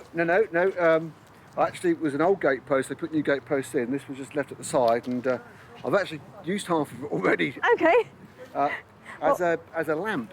Well, do you know something? I was just thinking that I'm looking for something to use as a base of a lamp. No. So that is, mine might be a side light, but I think that would make a really cool, just that little bit there. No, for sure. Might be just great for me to use, if you don't mind me having it. You're more than welcome to have this lump of wood. I'd love it. That's brilliant. Excellent. Thank you so much. Good luck with that. Thank you. It was surplus to requirements, just brought it to the local dump to get rid of it. There you are. Somebody else wants to use it. Fantastic. You can't put a price tag on that kind of age and that grain and that look it's got. I think that this pattern here on the base will just make the most fantastic bottom to a light. And luckily for Sarah, she has just a couple in mind who will be able to help her handle that potential light's bottom. Hidden away in an East London garden shed, creative couple Abigail Booth and Max Bainbridge run a successful business making handmade homeware from reclaimed natural materials. We're so flooded with manufactured throwaway consumer items. It's like actually we decided we wanted to make things that lasted. Being out in kind of woodlands and forests sourcing stuff, there's a real physicality that you have to enjoy. Colin's old stump will clearly be in safe hands with Max and Abigail. Back in Whitley at the tip, the plundering continues with Sarah on the lookout for her next item to salvage. But there could be anything. That's what's so exciting. It's almost palpable. Not the lawnmowers. Talking of gardens, what type of socks does a gardener wear? Garden hose, of course. Oh, God. With 2 more items left to find, Sarah has spotted the white van of Dominic and Bernard. I love the look of your sofa. Well, the sofa was going to be dumped. It is unbelievably uncomfortable. If it isn't comfortable, then that's a bit of a problem, isn't it? Brilliant. Should we just pop it down over this way? Actually, we should put the cushions as they should be, not as we throw them. Hand it over to an expert. Here you go. These are lovely. These are feather cushions. They've got a really good weight to them, haven't they? That's one way of putting it. I think that it's something that looks like it was a really quality, heavy-duty piece of furniture when it was first made. And I'm looking for things that maybe I can give a new lease of life to. Would it be something that you'd let me have a go at? Absolutely. I mean, if you could add value to that, that's fine. That's great. Can't wait to get my hands on it and do something with it. That's fantastic. I absolutely love this. It's charming, it's sweet, it's little, it'll refurbish beautifully, and it'll be commercial. This will fit into any house. It's not some enormous piece that can't fit anywhere. So this is a real find. Oh, look, it reels really easily too. If only we were all so easily pleased. My wife must have had it for 20 to 30 years. And I don't think it was new then. But I'm very pleased that somebody thinks they can make something better of it. It might be some time. There's no time for lounging around when we have to find a solution for that sofa. Luckily, Sarah knows a man who can help. Upholsterer and furniture maker Anthony Devine runs one of the UK's leading upholstery schools in Manchester. He does, though, have a slightly unconventional approach. I'm not traditionally kind of trained as a designer, so I don't draw anything out. I don't particularly plan anything out. I just kind of lunge at it. Lunging or not, his skill is the art of being experimental within the ethos of design, while staying in the realms of traditional upholstery technique. I like to explore other things in what a traditional upholsterer would do, so I would use digital fabrics. I like to mix like kind of screen printing and printing your own fabrics. Yeah, I like to explore opportunities. That's great news, as although Anthony doesn't know it yet, Sarah's about to provide him with his next big opportunity, in the shape of the old, floral, saggy sofa. With 2 items already safely banked, the search continues for the third and final item of the day. So there's no time for any of that monkeying around. It's one thing clearing up and keeping the dump shipshape, but Sarah has spotted an ocean-going vessel in the boot of Richard's Cavalier. Make my day. Tell me that you're throwing out the canoe. It's yours. No what you're way. supposed to say is that a kayak in your Cavalier, or are you just pleased to see me? I'll make the jokes round here, thank you. So yes, Is that a kayak, and is it free to take? It is, yes. We're looking for things that we might be able to make into other things and perhaps recycle or restore, but I think that this just looks so fantastic. I've got to be able to make it into something. It's natural, isn't it? Yeah, it really is. I'm so pleased, because I thought, what do I do with it? I can't. And I had great difficulty getting it in there, and I had to take a seat out to do it. And I had actually thought of sawing off the end. I'm so pleased you didn't. I tried everything, and I thought, yeah, how can you deliver a canoe with, cut up like a cucumber? It's fabulous. Anyhow, yes. Let's have a closer look at it. Was it yours, and have you canoed and kayaked all over the place in it? No, there's no great history of daring do with this. Fantastic. Fantastic. It's just brilliant. We haven't had anything like this that we can work on. So if we could take it away, and maybe I could come back and show you what I've done with it. Would that be all right? Yeah. And seriously, going to try and do something with it, other than being a canoe? Yeah, definitely. And then you're going to ask me what I'm going to do, and I haven't got a clue. Right now, I haven't got a clue. I haven't known that to stop you before, Sarah. Is it a one-woman canoe? Is it? Could be better, yeah, that's all right. Brilliant. Thank you so much. We've just been up and down the river, playing about, but it's got to go, because we're going to somewhere else and we can't keep it, and it hasn't even got a river where we're going, so there's not a lot of point. I can't wait to design something around this. I'm thinking sofa, I'm thinking drinks, I'm thinking just amazing. This is going to look fantastic. It's going to be great. I'm going to make a fortune out of this. Do you ever get the feeling of being up a creek without a paddle? Well, the good news is, on this occasion, we do have a kayak. So, Max and Abigail will lick the lump of wood into some sort of shape, Anthony will alter the floral sofa, and Sarah will grab the gunnels and tackle the kayak herself. I found some little gems today.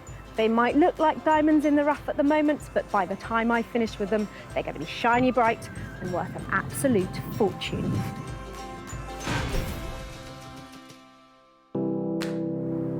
Walthamstow in East London is home to a unique and quirky garden shed, which is where creative couple Max and Abigail specialise in producing luxury handmade homeware.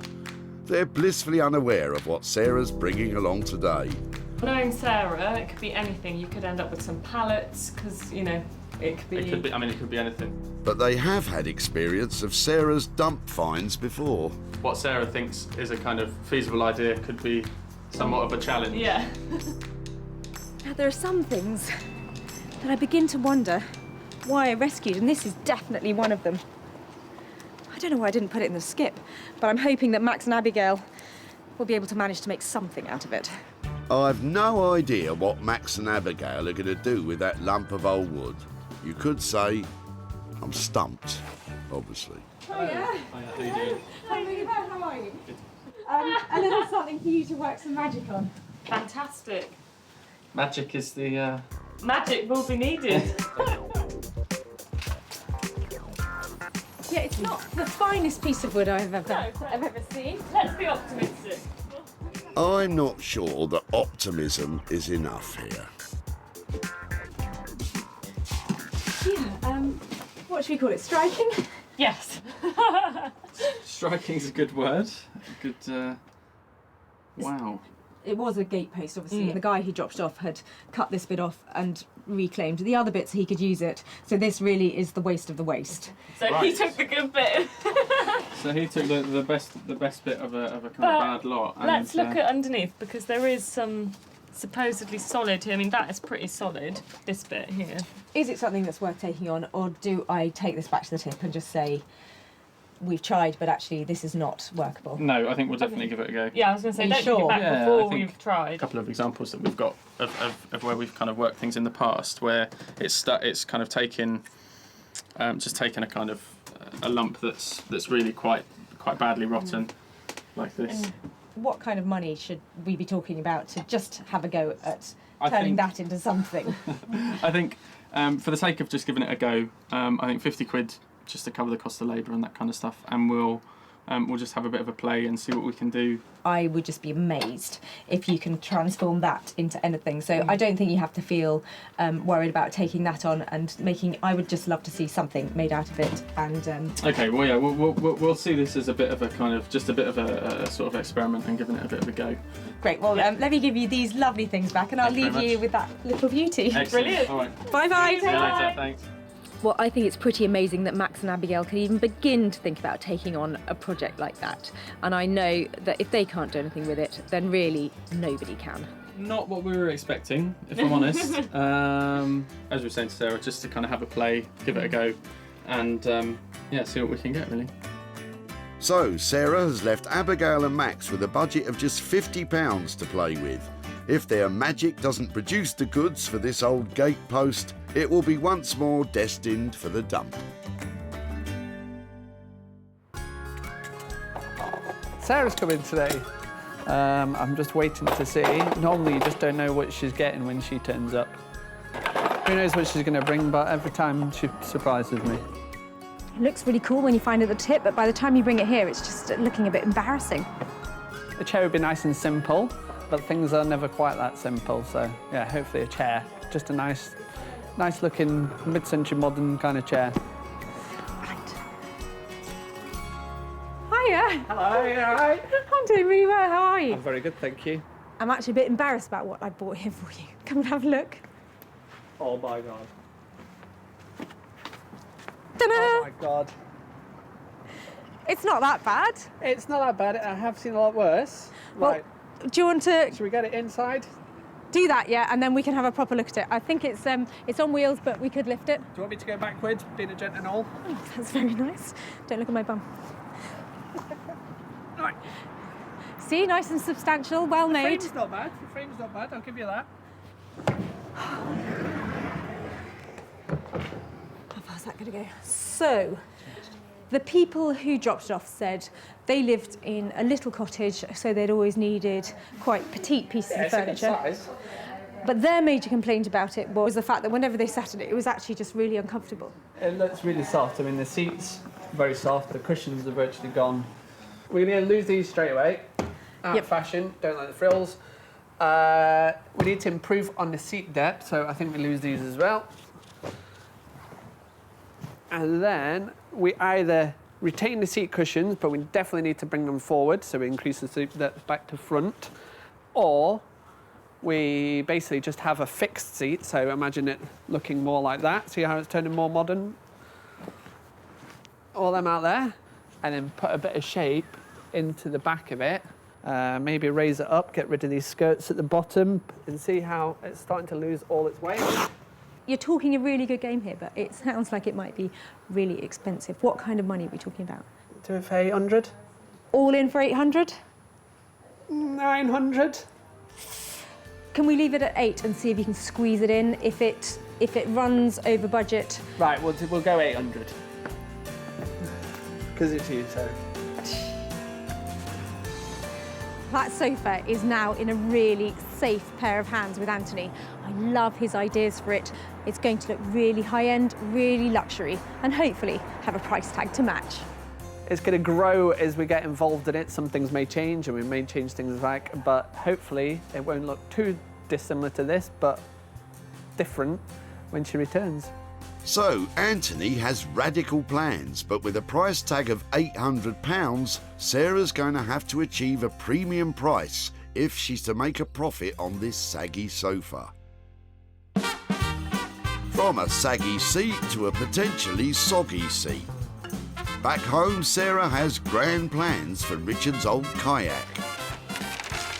As it turns out, I don't think there's anybody else other than me who can actually work on this. But I think it's going to be amazing and possibly one of my favourite projects. When you see a kayak, you don't automatically think, wow, that's going to make an ideal desk. But that's the plan Sarah has for this little beauty. I just thought it was a really obvious thing to do with the Camus to turn it into a desk. And I was wondering about polishing it all up and making it look like a really smart version, but I think I've got to keep these signs of wear and tear because they're all part of its history, aren't they? On a very serious note, this kayak is made from fiberglass, which, when cut, can produce particles which are dangerous to health. Could make a dog bed. Would you like a canoe dog bed? Bramble takes no time at all to think of an answer to that question. Fiberglass should only be cut by a professional wearing the correct personal protective equipment. I think what we're saying is, don't do this at home. Cut fiberglass, that is, not change your kayak into a desk. Sarah has managed to find a local company who are specialists in bespoke design, metal and glass fibre fabrication. Colin is awaiting her arrival, kayak and all. I haven't bothered cleaning it yet because I was just thinking if I can't do anything with it, then I'm not going to waste my time cleaning it. So I'm thinking desk. Right. Do you see that immediately? Well, I assume you're just going to cut a section out and lay it in flat? Yeah. So it'll literally be, hopefully, just a cut along here, and then round here, and along here. It's just getting, you know, just those little cuts, and there may be some sort of support in here. I don't know what you call that kind of thing to... Being a seagoing vessel, let's call it a bulkhead then. Okay, bulkhead. Yeah. That I love a term. Okay, so if there's one up there and maybe one there. If to support the legs up to the bulkheads, we put a ply through there. Yeah, I'm loving the weave. That would then, yeah. That will give support right the way across. It won't bow in or anything under the weight. So that should be absolutely fine. So, with a plan in mind, Sarah's having the kayak cut with all the necessary safety precautions in place. As we never had a paddle, let's hope this drastic alteration doesn't leave us up a creek, as we no longer have a kayak either. Fantastic. Right. Oh, you've made my day. Made something. Don't be rude about my kayak. Never one to miss an opportunity, Sarah pushes on, creating the strengthening bulkheads. So how much do you think it's going to be for all of that with the materials? What are we looking at, do you think? Because there's obviously more than where we started from earlier. I know, but I think demonstrating to people what you can do with something as opposed to throwing it away is an amazing thing. So I'll say £50, call it 50. I can't just give you £50 because 75? Okay. 75. There you are. Honestly, Lovely. you have been amazing. Fine. Back with Max, Abigail and the rotting gatepost. So that's all really quite kind of gone. That's just all breaking away there. So we'll just have a look. So we'll kind of break this down a bit more and see what else we can get. But all of that is really, really gone. Now, I'm no expert on dead wood, but when I see a large bloke hitting a small piece of wood with a big hammer and very little happens, that would indicate that it's rather more solid than first meets the eye. But of course, if at first you don't succeed, try again with a chainsaw. Probably get something quite decent size out of that, I think. Very unexpected. Yeah, great. Okay, let's see what we can do. Yeah. I don't like to say I told you so. After removing that old rotten surround at the heart of this old oak, there does appear to be enough wood to work with after all. That'll be fine. So could you get quite a decent sized one? From Yeah, so I think, that? because obviously it's going to be round, so it only needs to be square, really, so... If it's going to be round, it only needs to be square. I'll have to go and think about that one for a bit. Max, meanwhile, cracks on, turning the now square, soon to be round stump on the lathe.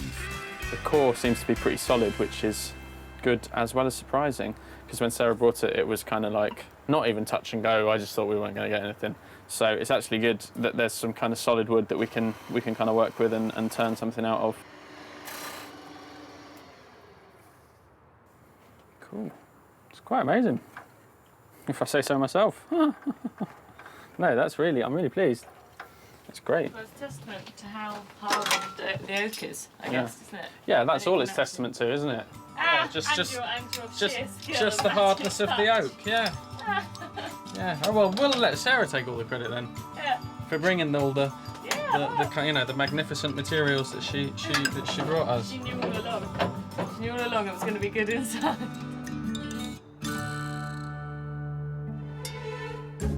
In Manchester, Anthony's well underway with his plans to modernise that old floral sofa.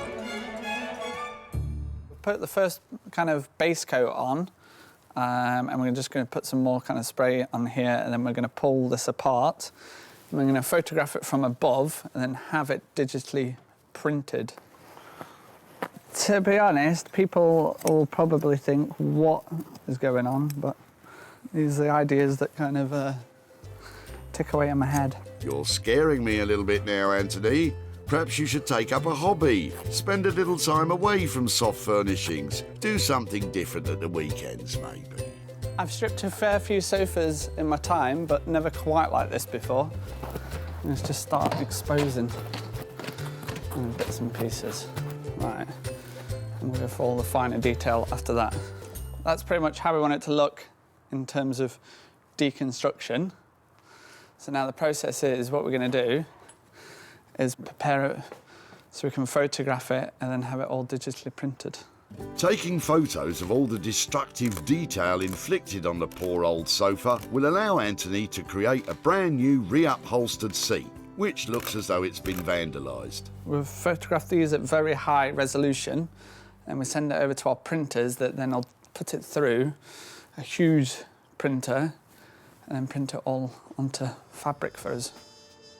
Of course, before beginning to re-upholster, all that old covering has to be removed, and fortunately, while Anthony is at the printers, able assistant Lee is let loose on the sofa, and not in a gentle way either.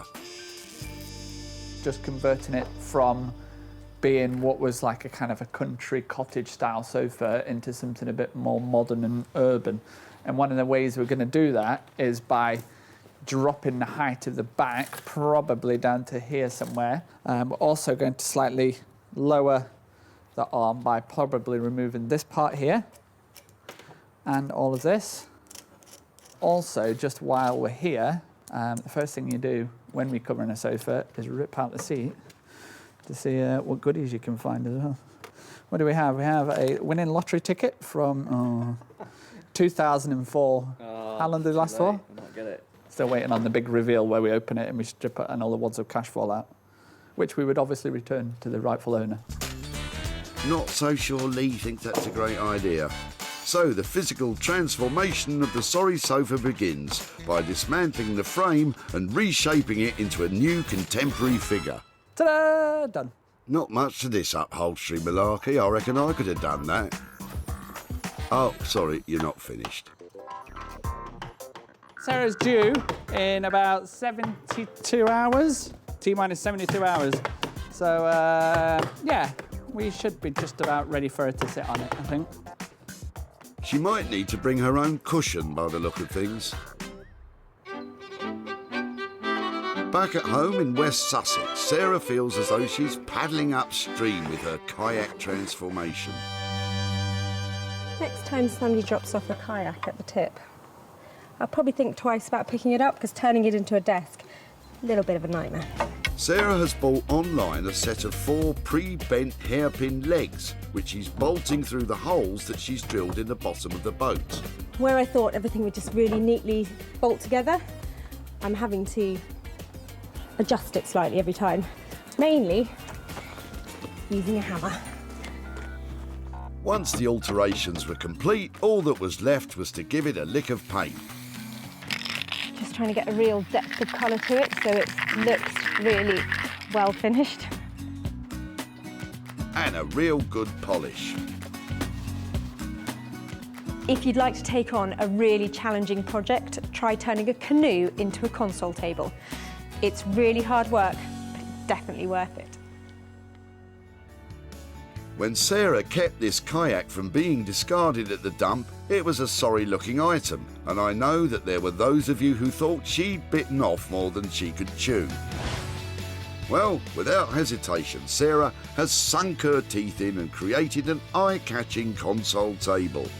Admittedly, its proportions would not suit your average semi, but it's sure to attract admiring glances wherever it finds its new home. To turn the old kayak into a console table, Sarah has spent £125 on materials and a further £175 on labour, which totals £300. All she's looking for now is somebody with a need for a kayak console table who owns a rather long haul. Back at the dump, Sarah's keen eye spotted a kayak in the back of Richard's car. There's no great history of daring do for this. Richard couldn't believe what he was hearing. Seriously, you're going to try and do something with it, other than being a canoe. Yeah, definitely. And then you're going to ask me what I'm going to do, and you know, I haven't got a clue. Right now, I haven't got a clue. Luckily, inspiration came to Sarah, and with a little help from friends, she was able to turn it into a kayak console table. Sarah was lucky enough to sell the kayak console table to specialist retro homeware shop The Old Cinema in London. Sarah's returned to Hazelmere to show Richard what became of his kayak and to hand over any profit. Hello. Hi, Richard. Lovely to see you again. Good to see you. Come on down. Let me show you the pictures of the kayak. So there are lots of lovely designers who we have got who are helping us make things into amazing stuff from the tip. Yeah. And none of them worked with fiberglass. Right. So I have embraced fiberglass, and I have turned your kayak into a kayak console. Oh, that is terrific. That's ace.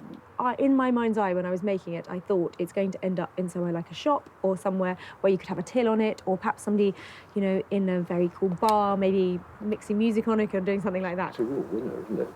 It is a winner, and somebody loved it and they bought it.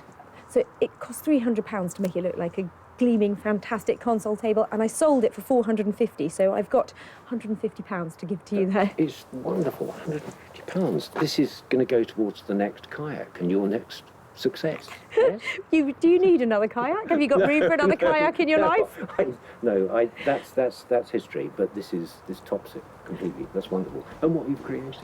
Oh, you know, that's fantastic. I'm so pleased you let me have it. It was a really good, fun project. So, Richard, who knows how far our console canoes will go? Yes, there's a great future. So, with the kayak costing £300 to convert and Sarah managing a sale of £450, that's left a profit for Richard of £150.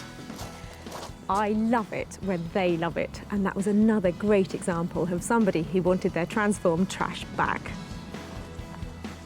The final result is superb. The finish is terrific. The idea was inspired, and whoever's got it, I'm really quite envious. I think it's terrific. I think it's a slightly better table than a canoe, in fact. Although we find ourselves back in the very urban setting of Walthamstow, Sarah has returned very sheepishly to Max and Abigail's to see what has become of the rotten old gatepost. The last time I was here, I dropped off a gatepost that literally crumbled in Max and Abigail's hands before they'd even started work on it. So the chances of making a profit on this one, I think, are really slim. She was pretty embarrassed at what she was leaving us with, and I don't think we were particularly filled with hope. That old gatepost was certainly nothing to look at back at the dump.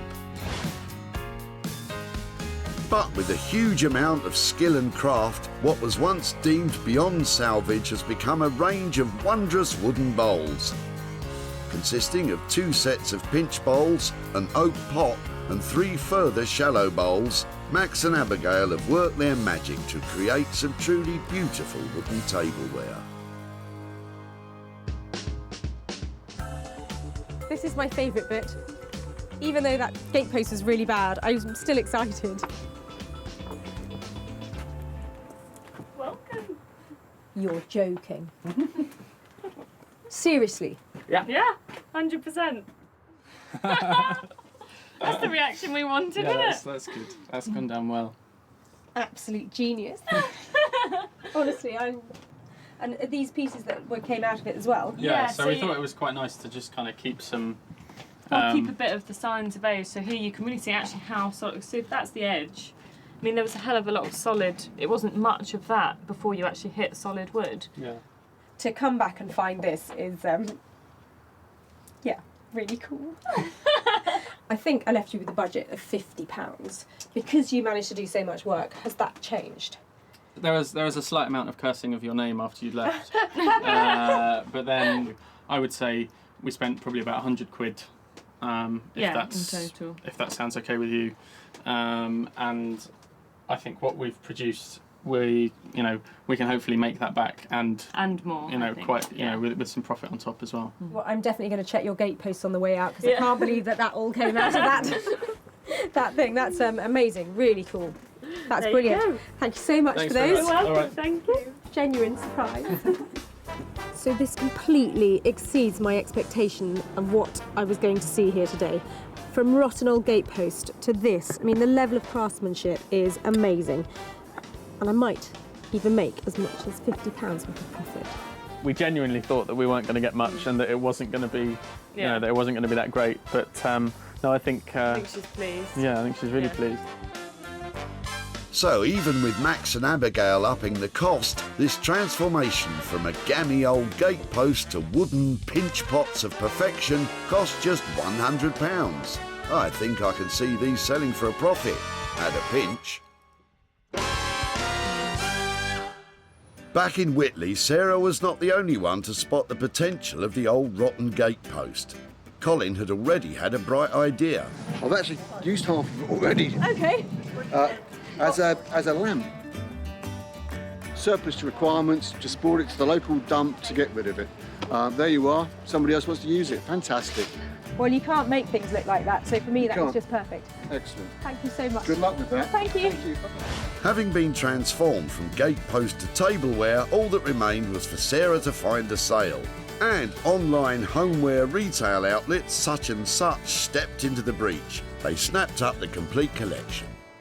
Looking forward to having them on the site. Yeah. Yeah. That's great. Seeing people's responses to them. It's always nice. And Yeah. There you go. Thank you very Thanks so much. Thanks, guys. Thanks. All right. Nice to see you Cheers. again.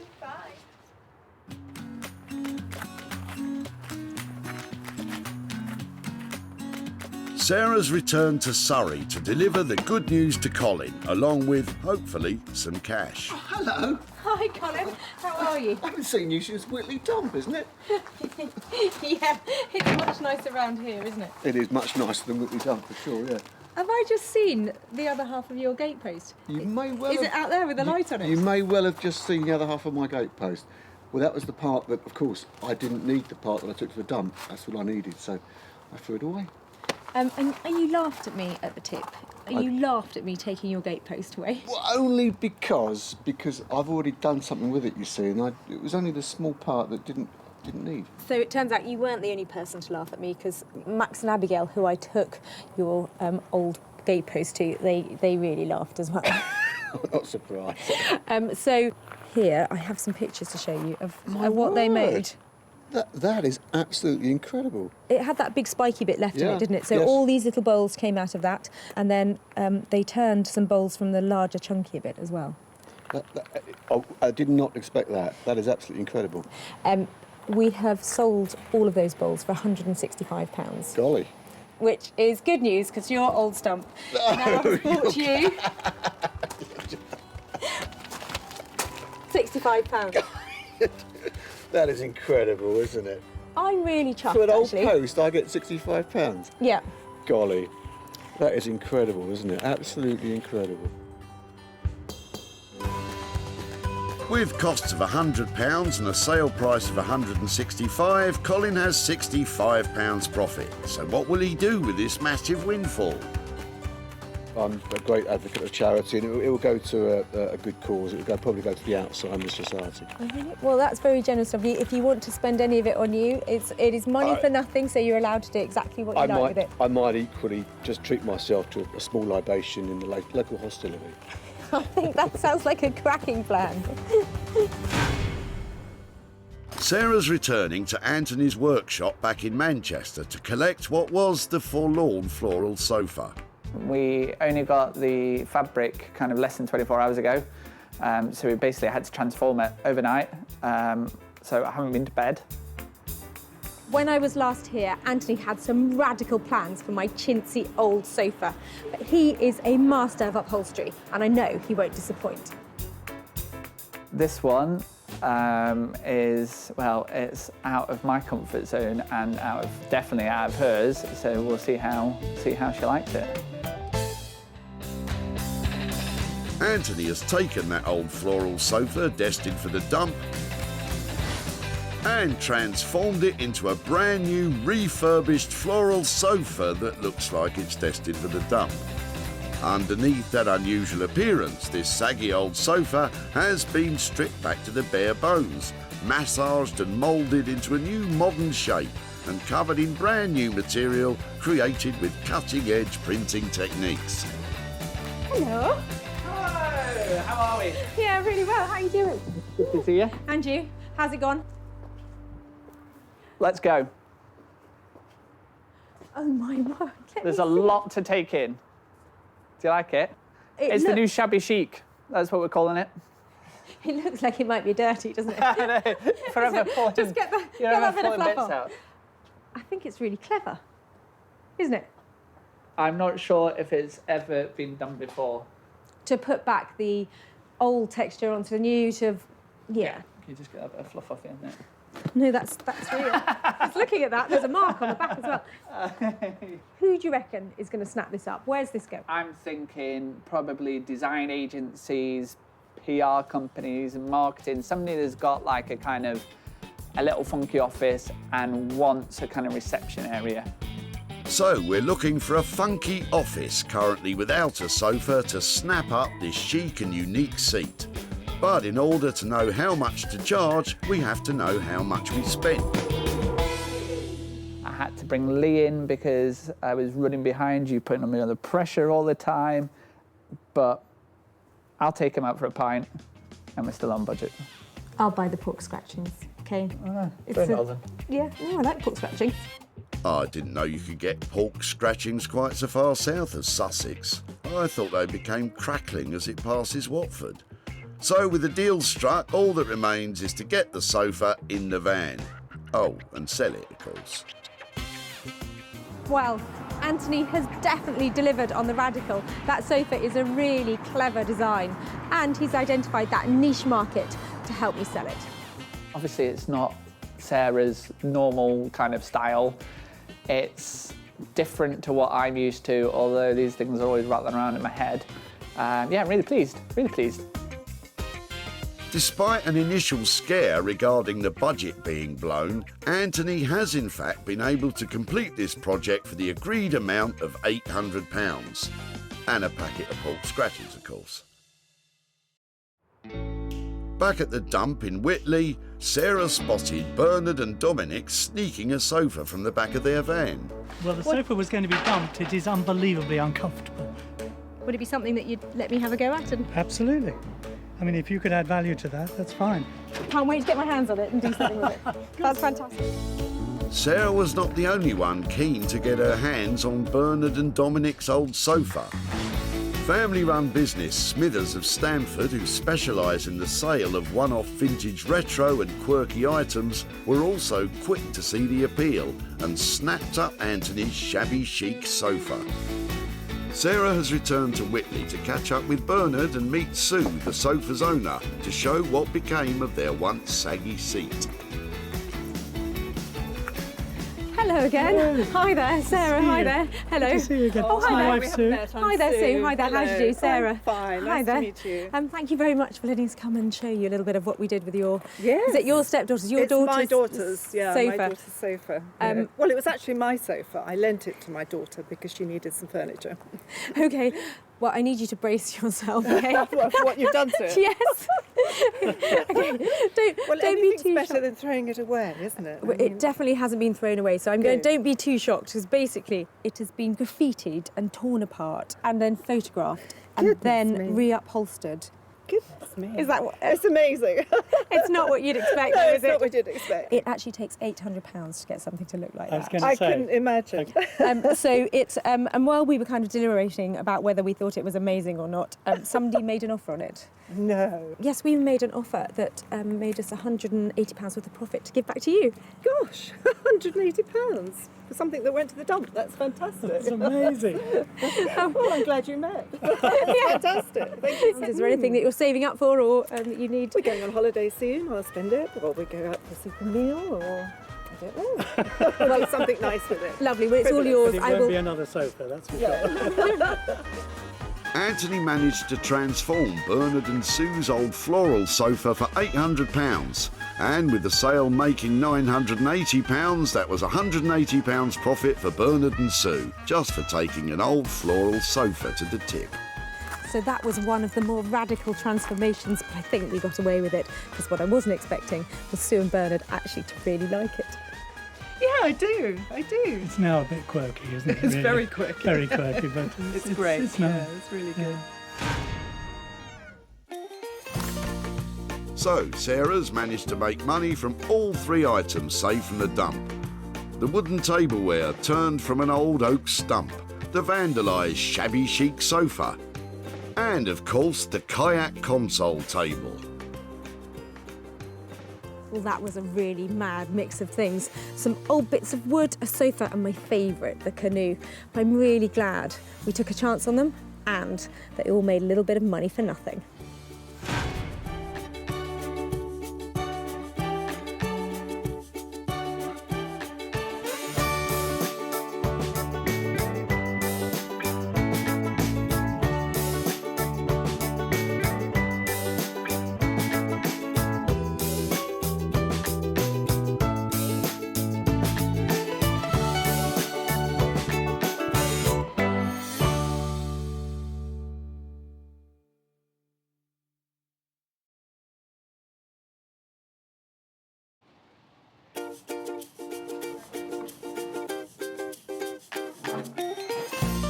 How do you make money for nothing? The answer could be hiding in the 20 million tonnes of household waste we throw out every year. Before you throw that away, is there any chance I can have a quick chat to you about it? Sure. That's why entrepreneur Sarah Moore wants to get her hands on things before they hit the skip. I am a passionate buyer, user and renovator of second-hand stuff, and I've turned that passion into a money-making business. I turn old into new and I sell it for a profit. Sarah's ready to sift through as many boots and bin bags as she needs to. That is the most fabulous thing I've seen here. This is so exciting. In her search for tip treasure. I love where I fling through the rubbish. And with some of the country's elite designers and makers. Hello, hello. What have you got today? I want to do what's right for this piece of rubbish. She can transform her finds into desirable, Look at that. beautiful, Speechless. valuable, You're joking. and hopefully saleable items. You always talk my kind of money, Jay. I love doing deals with you. If Sarah is successful, then she can hand the profits back to the very people who had no idea there was cash to be made from their trash. Wow!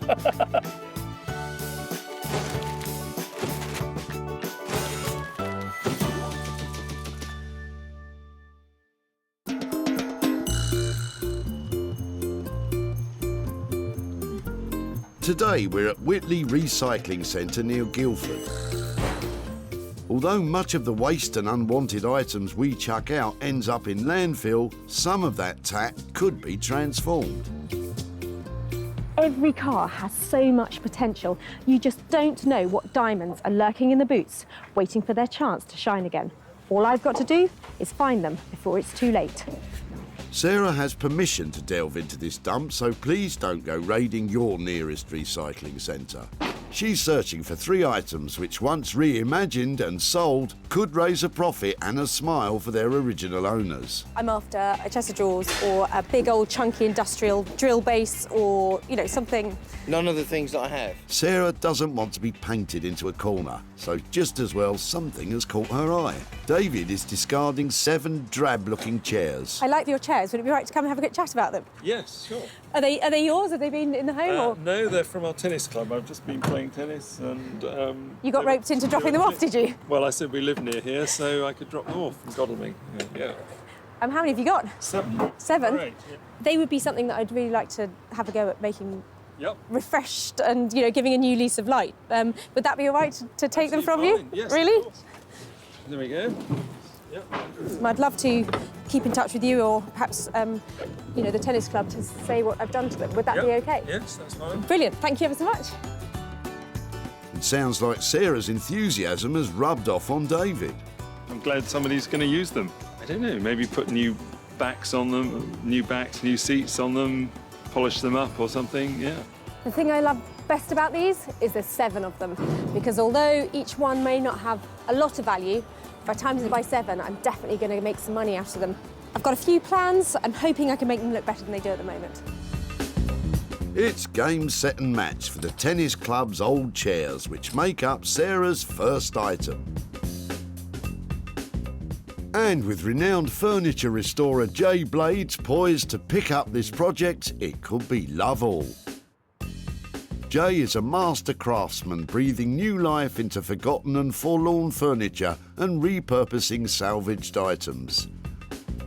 Yeah, I've always had a passion for the kind of heritage that the British designers have produced over the years. Traditionalists would love to keep it as it is, but to be reintroduced into the market, I like to just add a bit of colour and add something a bit quirky. Let's hope that the tennis club's old chairs are a quirky enough proposition for Jay.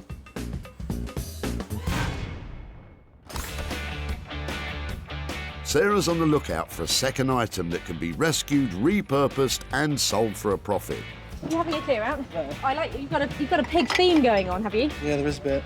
And Sarah's not the only one who's caught the recycling bug. Matthew and daughter Lucy are tipping out their tired 2-seater, but Lucy's reluctant to say ta-ta. I couldn't help spotting your sofa and thinking it looks really nice. Yeah, we've had it for a long time.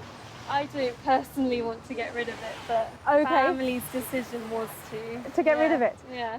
We've had a new kitchen and we've bought a new sofa for our kitchen dining area. And we have a new sofa and it had to, out with the old then. Had to go out with the old. Well, I'm pleased it's ended up here because I've got all sorts of plans for the material and things that are coming off sofas. Probably not keeping them as a sofa, but to make stuff out of it. So if there was any chance that I could take it away and make good use of it, absolutely. Well, I will look after it and make something lovely out of it. And if it's okay to keep in touch, I'll show you what I've done. You have made my daughter's day. Oh, excellent. Well, thank you so much. I think I might have to ask you to help me carry it now.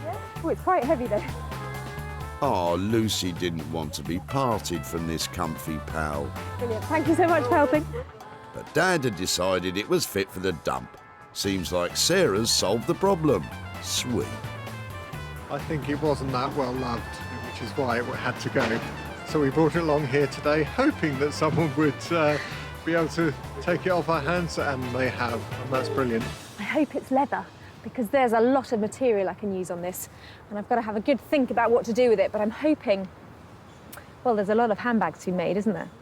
This sad sofa is destined for the studio of designer dressmaker Chinello Bally. Chinello shot to fame on the Great British Sewing Bee and now creates stunning couture for a host of discerning clients. I've always loved fashion. I think it comes from background actually, because my mum is very, very stylish. The women in my family are very stylish. And one of the things that encouraged me the most to start making for other people was because when I wore my garments, people would always stop me saying, oh, you know, oh, I really like this. Where did you get it from? And they found out I'd made it myself. I really do look for the beauty in anything. And hopefully you'll see the beauty in a beaten-up leather settee, Chinello. It's back to the dump as a search for an item of her own gets underway. And Sarah can spot some sparkle from a mile away. I might go and put it in the reuse for you. That's going to bring a bit of joy to somebody, isn't it? Yes. Sarah needs to get her own project up and running. And she spots a man with a van. It's Philip, who she saved stuff for before, and he's on a mission to clear out a house. Smashing. They're pretty cool, aren't they? And voila, Philip is getting rid of some striking-looking metalwork. Brilliant. They look like they could have a new lease of life. I remember my brother buying these at Peter Jones in 1968. Right. And they were £2,500. Wow. And we actually just couldn't believe that he would spend that much money. Anyway, they ended up in the garage. The upmarket Peter Jones store has been a landmark in Chelsea since 1877. I've got all the glass, none of the glass is cracked or anything. No, I heard you saying earlier it's your birthday. I think it might be my birthday. That's fantastic. Let me take them. Are they heavy? Sure, no, probably not. Come with me. Sorry. Where do you want them put? Just over here would be great, so nobody else chucks them away. That would be fantastic. Have you any thoughts about what we could make out of them? Shelves. Shelves.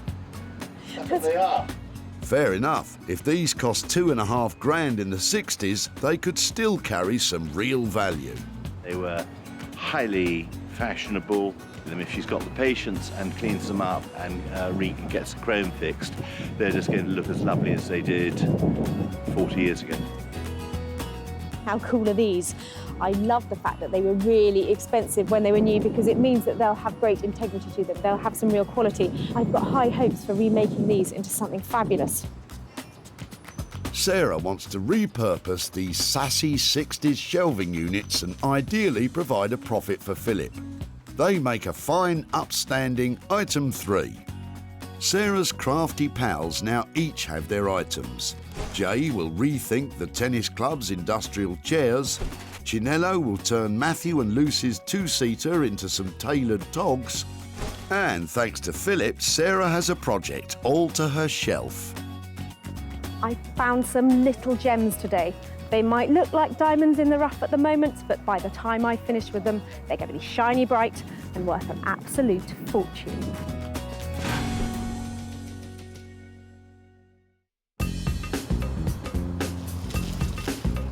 The former market town of Wolverhampton became a powerhouse of engineering during the Industrial Revolution.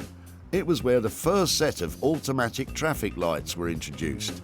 And furniture restorer Jay Blades is revving up and ready to go. Sarah will be along in a little while. Don't know what it's going to be. Hopefully it'll be something from the mid-century modern, so pre-1970s would be nice. Made of wood. An English manufacturer, be even better. But who knows what people are throwing away these days. So, not to be too specific then, Jay. Hopefully he won't be too put out that Sarah's chairs are made of metal. Hello. Okay. They're not wood. I'm a bit worried. Wow. Good news or bad news? I've got another 5 outside. You've got another 5? Yeah. Should we go and get them? Yeah. Okay. There's no going back now, Jay. That's right. Sarah's brought you 7 rusty seats. First things first is you know I like working with wood, and this is metal. Yeah, I've got a bit of wood, thank you. It's not in great condition. No, but it's not too bad. The only thing I'm concerned about is just the frame, the amount of rust that's on there. Oh, look, there's a label. Yeah. Nita Limited, excellent, ER. Yeah. They're royal. There you go. They've got the Queen's name on them. This little symbol confirms that the manufacturer of these chairs once supplied the royal family. Anything with a brand name, anything like that, always gives it that little bit of provenance that makes it a little bit more interesting and probably worth a bit more, doesn't it? Yes, most definitely. The ideas I've got, I would do 3 in one cover of fabric, so these will be kind of matching, and then do another 3 in another fabric, completely different to this one, and then one odd one as a wow factor. Having in mind that the wow factor one is going to be the bee's knees. Well, that sounds very intriguing, Yeah. but... Price. Price. Yeah. To do the work on these, rub them down, you're probably looking at about 75 to £80 per chair. You don't need to go to the gym this week, I tell you. You've got your, Yeah, I've got my you've work got your cut hands out. full here. Yeah, most definitely. So we do have a deal. We're dealing, Jill. We're Jay, dealing. We're dealing. We're I'm dealing. happy. I'm happy. Furnished steel frames, brand spanking new upholstery, and at least one unique standout seat. These seats could end up as the pride of the West Midlands. Really important to see that those chairs have got tags on the bottom with a maker's mark, because that adds value. And with Jay's ideas for making them into a really cool set, I think there's potential to make at least a couple of £100 there. These are not the normal thing that I normally work on, but I always like a challenge. But these are really, really interesting. I do like them, to tell you the honest truth. But it's a lot of work, hell of a lot of work. These tennis club cast-offs will command a sizable budget to take from tired and tarnished to shiny and sought after. At £80 each, Sarah's going to have to make in excess of £560 to stand any chance of making a profit. From Wolverhampton to Canning Town in London's East End. Amongst the legacy of its industrial past and its gleaming regeneration lies a fashion hotspot, although it might not look it from the outside. Sarah sees her sad sofa as an ideal project for Chinello Ballet. Chinello is an uncompromising designer dressmaker, but she's certainly not an upholsterer, and she has no idea what Sarah's bringing. What will she make of that tragic two-seater? Well, Sarah's been to the dump, so it could be anything really. It could be, she could bring me a lampshade and say, Chinello, turn this into something amazing. Don't know with that girl. So I just don't know what it could be. It's really dusty. Didn't we have this sofa? Do you? I think we had this sofa, yeah. Oh, wow. It's really bad. It's been in a barn and it's got bird poo on it, so it doesn't... Oh, okay. It needs cleaning up. Do you think that smells like real leather? Smells like a barn. That's where it's been, don't tell anybody. I've seen you do all your lovely freehand cutting. I didn't know whether it was bodice or armour type stuff, but I just thought, I know you'll have great ideas. There's a garment in this, definitely. I'm thinking lace as well. Can we put more to it? Yeah, that's absolutely fine. Do you know, I'm thinking maybe a dress or a jumpsuit. Something very sexy, feminine. But playing with the leathers, I'm really looking forward to this one. And is there any problem with the thickness of the leather? Oh, no, I actually felt it. It's not that thick. It's not that bad, actually. Shall we rip into the leather and then have a look at it? I thought you'd never say it. Let's get stabbing. Looks like the sofa's got someone excited. Instead of actually cutting it, I'm going to just rip into this. Get ripping, girls. Oh, it smells like leather, doesn't it? Yeah, it does. It sounds fantastic, you know, I can see this amazing couture garment, but how much is that going to be to actually make? Well, for my charges, you'll be looking at about £300. Okay. So try and keep it within sort of that price range. The lace and the leather, I would never put it together. I can't wait to show it to you, to be honest. Looks like Chinello loves that leather. Phew. I'm so excited that it's a black leather sofa. It's black, I love black. It's leather, leather's amazing. And it's a sofa, what kind of transformation is that? I'm just really, really excited about it. At a cost of £300, this is certainly no off-the-peg job. So will Sarah go from rags to riches and pull in a profit?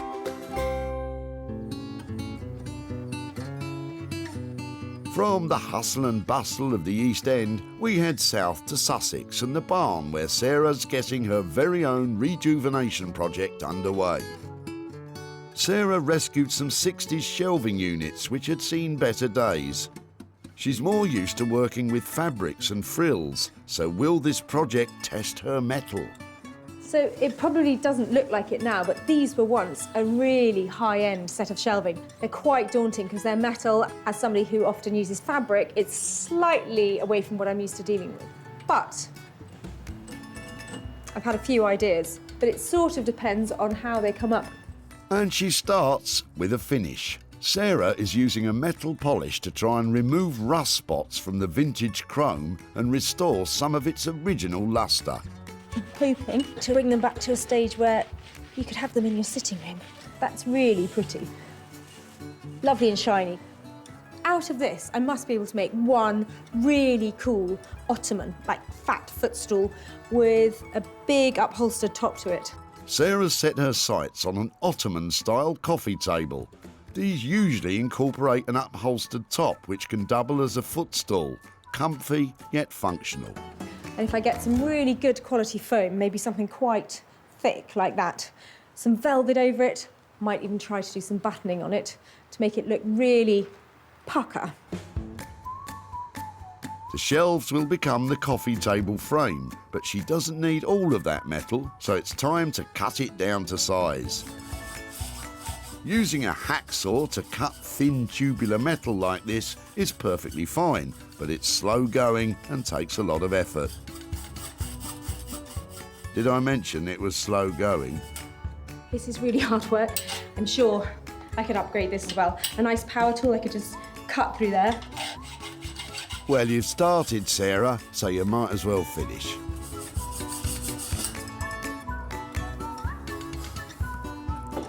Glad that's over.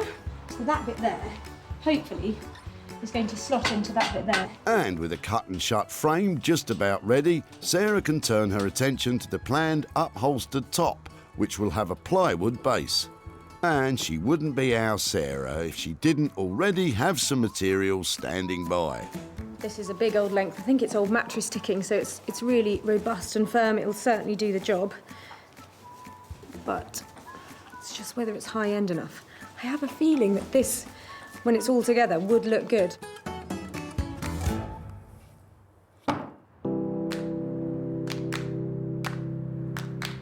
Back in Wolverhampton, Sarah left furniture restorer Jay with 7 sorry seats. Jay's first job is to eradicate that rust. These retro chairs were the property of a tennis club, so have probably been used both indoors and out. And now those frames need a new finish. I don't really need to get rid of all of the rust that's on there. Just make sure that it's fully kind of rubbed down. As long as these are going inside, there's not going to be a problem with these re-rusting again. Jay's decided on a paint finish. By lightly sanding the metalwork, he's giving the surface a key, which means the new paint will adhere to the frames properly. I'm going to go for my kind of signature colour, which is black, which will then in turn make the seat that I put on there and the back really stand out because it gives it a really brilliant platform. So normally what happens is before I'm going to paint, I get in the mood by playing a little bit of music. You might not like it, but it gets me going. So now Jay has his tunes on, it's time to get some paint on. Whenever I paint a chair, I always work towards myself. If it's got struts, then you go 1, 2, 3, 4, 5, 6, 7, 8. Applying the paint really, really thinly, and as you can see, you could probably see strokes and you could see the silver coming through. That's absolutely perfect. I'm not looking to cover this completely in a full-on black. This will more than likely take at least, I'd say about 4, maybe 6 coats of paint is what this is going to take. I'm going in a kind of angle like that. The last stroke is always coming up. White shirt and black paint. You're a braver man than me, Jay. I like to wear something a bit nice while I'm painting, so I take my time and I don't actually get paint onto me. Very confident. I've just got a stain here. I think that was from the breakfast that I had this morning. That's baked beans on there. But I'm very confident I should be able to go to that wedding that I'm going to later on. I'm only joking. Jay has decided on coloured velvet seat covers, which will stand out in sharp contrast to his black frames. The reason why I've chose velvet is because this is quite a hard frame. So it's a steel frame. What we're doing is hoping to make these more accommodating to someone's home. You've got to have something that feels luxurious. They are going to look amazing. And they're going to be worth every penny after I've put all of the work into them, because they're going to take a lot of work. That all sounds splendid, Jay, but don't you have another 6 seats to sand? Better get a wiggle on. Back in London's Canning Town, the task of taking a beaten-up leather sofa and creating a one-off designer dress is underway in Chinello's studio. She's got a famous client in mind for this design. We have worked together on quite a lot of garments actually, and I think she trusts me now. So, yeah, I've got her in mind as I'm making this. I'm trying to keep it something that I know she'll like and she'll appreciate. A ready-made client, Sarah will be chuffed. That's the bodice, so this is the part I'm making at the moment, and that will be the skirt. So when you put them together, then they become the dress. Chinello starts by selecting the best cuts of leather. I like this because it's quite smooth, so this will give a nice body. The way I see this is a piece of fabric for me. I'm not going to look at anything as an obstacle. I'm just going to see it as a piece of fabric and run with it like that. She unpicks the existing stitches and prepares the fabric for her famous free cutting technique. Chinello is relying solely on her client's measurements as well as her imagination. You need to do a lot of ironing where freehand cutting is involved, and I can't do that with the leather. So I want to make a template with some polycotton first. So I'll do that freehand and then I'll use that template to cut out the leather pieces. Using polycotton templates allows Chinello to cut out the first sections which will form the bodice of the dress. I'm just going to cut around the template pieces with some reserve around it. So those will be the seams. This is actually the bodice of the garment. So this is the side back, this is the centre back, that's the centre front, and that's the side front. So they all sort of fit together as a puzzle.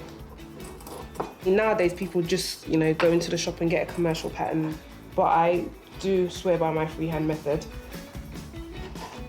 because I just enjoy the freedom of it.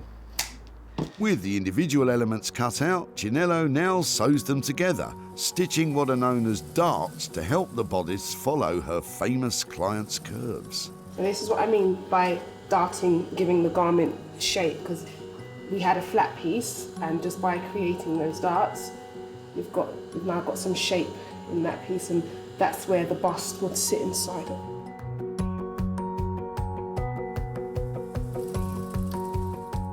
It's not long before the bodice starts to take shape.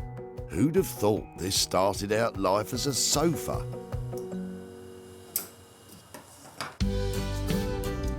Back in Sussex, Let's put it down on the floor next to Bramble. Sarah's daughter lends a hand with the finishing touches to our Ottoman-style coffee table. So my plan for the top of the Ottoman was to cover it in this pink fabric and then bead it with some really lovely buttons all the way across it. But it was looking a bit like an old mattress. And then I bought some fabric, spent 50 quid on it. But it is some really beautiful Indian fabric, Indian style. It's a lovely linen. And in order to make it really bright and funky, I've made some tufts to go on it. These are made from some old embroidery threads, and I've done nearly all of them, but I've got one more to do in a corner. This is definitely a two-person job. So my little helper has been earning pocket money. Right, Lobster, hang on to that for me. So what you need is a really long needle that will go all the way through. You have to push it in at 90 degrees to the board so that you know it's going to come out in exactly the right position on the other side. So I've got a tuft line here. It takes quite a bit of pushing through because the foam's really dense. So we've got my nice little two ends of fabric there. Then the fun bit, choose a colour and put that in the middle of those two pieces of thread. Do a simple knot once and then twice. It should stop it moving. So these are just granny knots, really simple stuff. And because I'm going to pull the tufts really tightly, this is all going to get hidden right in the middle of the thread. Choose a button, thread a couple of bits through. Then I'm going to turn it over so we can get some real pressure in it. Thanks, Lobster. Down. So once again, a couple more knots, like that. And then just fluff up the tuft. Tufts and tassels feel like they're really now and they're all over the place, and these bright colour pops really add some detail to what would be quite a plain and ordinary coffee table. So I'm really pleased with it.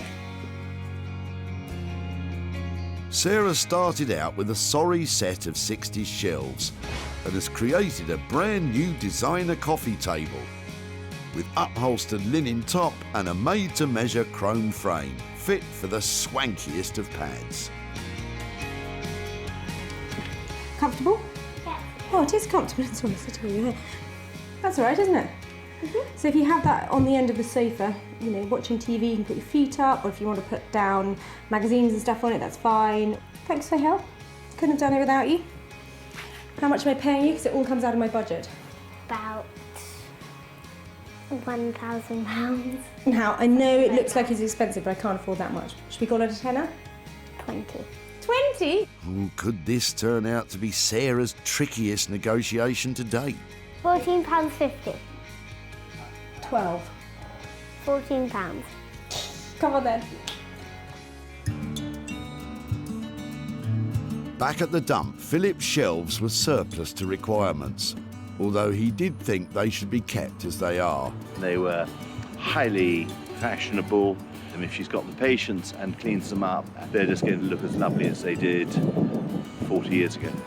But Sarah salvaged what she needed and created a custom-made Ottoman coffee table complete with upholstered top. Sarah sold these former shelves to a dealer who specialises in retro furniture, Groovy. Sarah returned to Chichester to give Philip some good news and hand over some loot. Hi, Lucy. How are you, Philip? Hi, good, thank you. Lovely to see you again. First thing I'd like to talk to you about is the frames that you dropped off. They were something really approachable that I could work on. So I cut them up and turned them on their side and turned them into an Ottoman. So here is that said Ottoman. Oh, good grief. Is that a good grief or a... No, that's fantastic.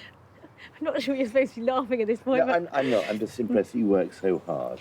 I think, well, that's very nice of you to say, but it was quite a simple thing. And So how long did it take? Probably about 3 hours. This is not as impressive. Really, a week. That's so much better.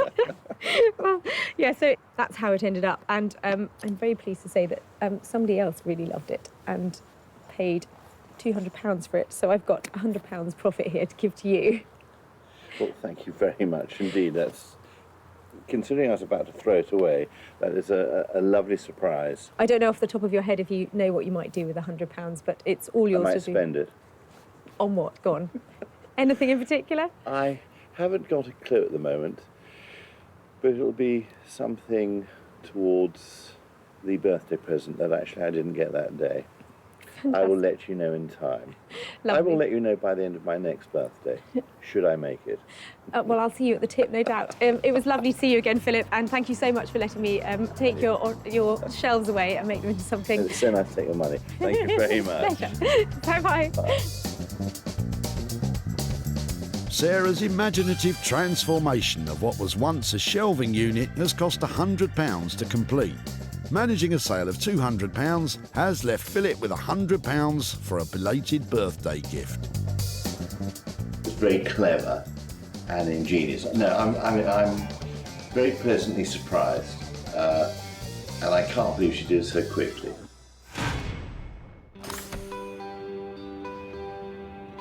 Sarah's back in wonderful Wolverhampton to check up on the industrial chairs that she left with furniture rejuvenator Jay. Jay is making some last-minute tweaks to one of those seats. I think it's gone brilliantly according to plan. They look, for me, the chairs just look to die for. I think she should love them the same way I love them, but you never know, she might not like it.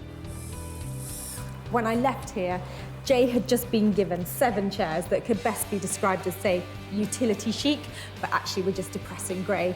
I'm hoping that with his bags of ideas and all of that style that he has, he's managed to drag them up into something really stylish, and with £80 budget each, he better have nailed it. Jay took on 7 sad stackable chairs and has transformed them into 7 signature seats, with rust-free frames in black and rich-coloured velvet seat covers, including this standout, eye-catching wild card.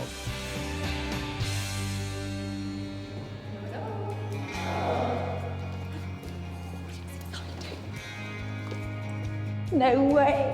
How we doing? You're kidding me. No, I'm not. But what do you think? I think altogether they look lovely. I Yeah. want to see them all lined up. I want to see them round a table. The frames have come up really well, haven't they? I mean, they look brand new, don't they? Yeah, the frames do look brand new. Is that one special? That's the special one. That is most definitely the special one. It's a statement piece, isn't it? I think you've definitely made some statements here. I think it works quite well if you've got 3 going up one side of the table, then another 3 going up the other side of the table, and then top one. Me at the end. Yeah, Mine, there you go. mine. Your place at the end. There's just so many colours in there. It's just unbelievable. Unbelievable.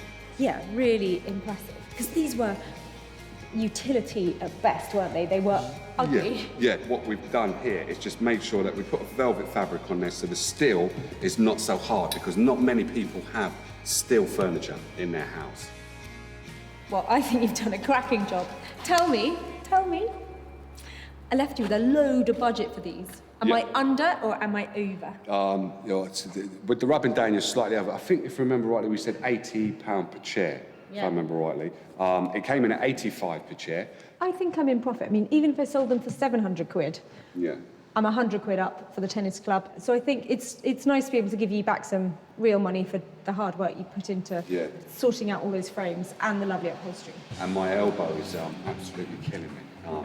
Because the rubbing down is just unreal. You boys, you don't know what hard work is. That's true. That's true. Right, I'm taking these away. Jay has managed to make those chairs look absolutely fantastic. It's the attention to detail that matters with these things, and he's absolutely nailed it. I was very chuffed with that, actually.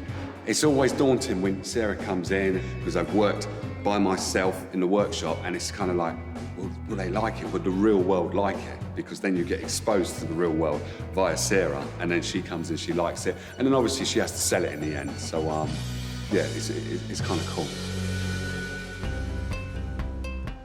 Back at the dump. There we go.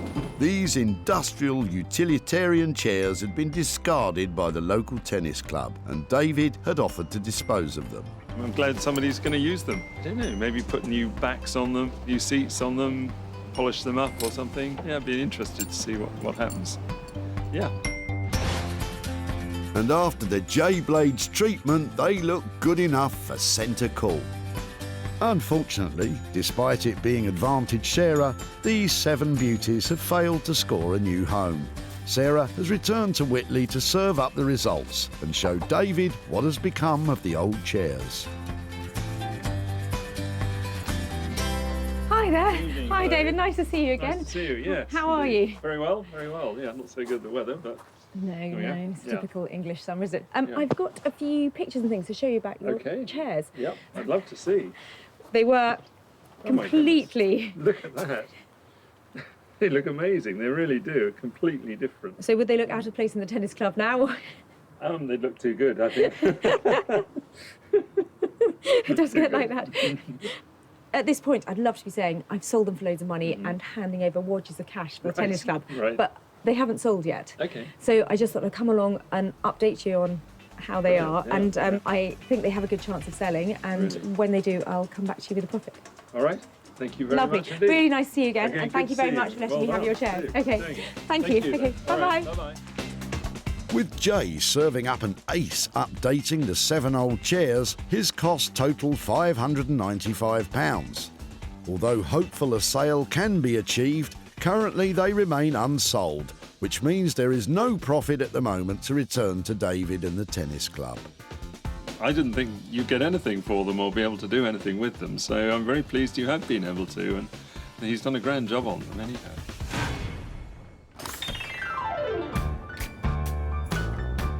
Back in London's East End, Chinello has just about completed her radical transformation of that sorry sofa and now awaits Sarah's arrival. I don't know if I'm nervous what I think she'll think of it. I think she'll like it, but obviously you never know. So I just really want to see the look on her face. I hope it's not one of disgust, but I just want to see what she thinks of it when she comes in. I'm hoping I'm about to have a Cinderella moment, that Chinello, with her £300 budget and a wave of her magic wand, is going to have turned that tired old sofa into a beautiful designer gown. Thanks to Chinello's magic touch, the curse of the couch has been lifted. A truly enchanting transformation has taken place. Elizabeth is modelling a handmade leather dress with fitted bodice, leather skirt and luxury lace detailing.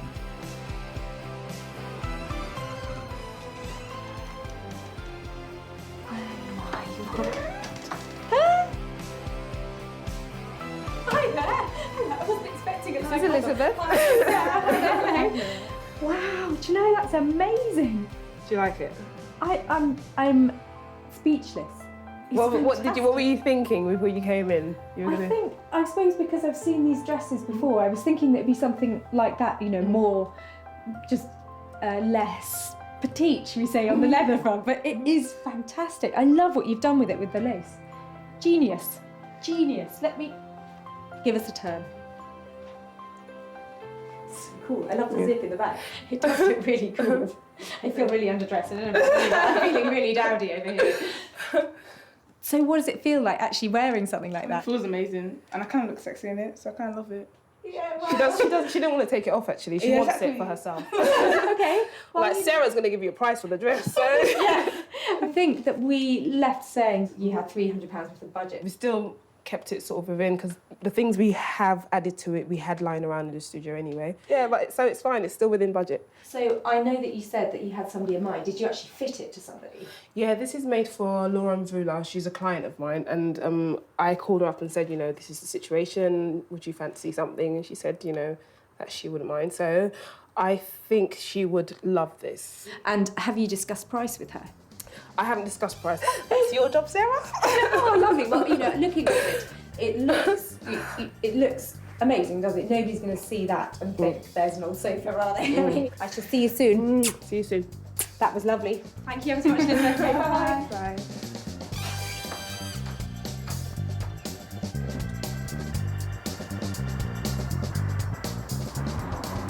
Now that is the kind of surprise that I really like. Chinello had put her heart and soul into that dress, and I think it really showed. She might have sold it as well, which is really helpful, and she's definitely left me something that I can make a profit out of. I'm very happy with her reaction. I'm really happy that she loved the dress and it's made it all worth it. That's good.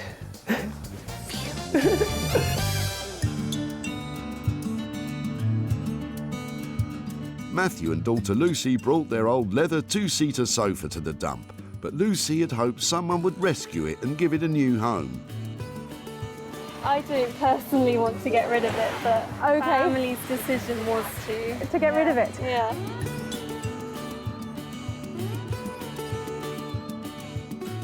Chinello reclaimed the leather and worked a mini miracle. Chinello designed a dress with singer Laura Mvula in mind, and so Sarah has a ready-made sale.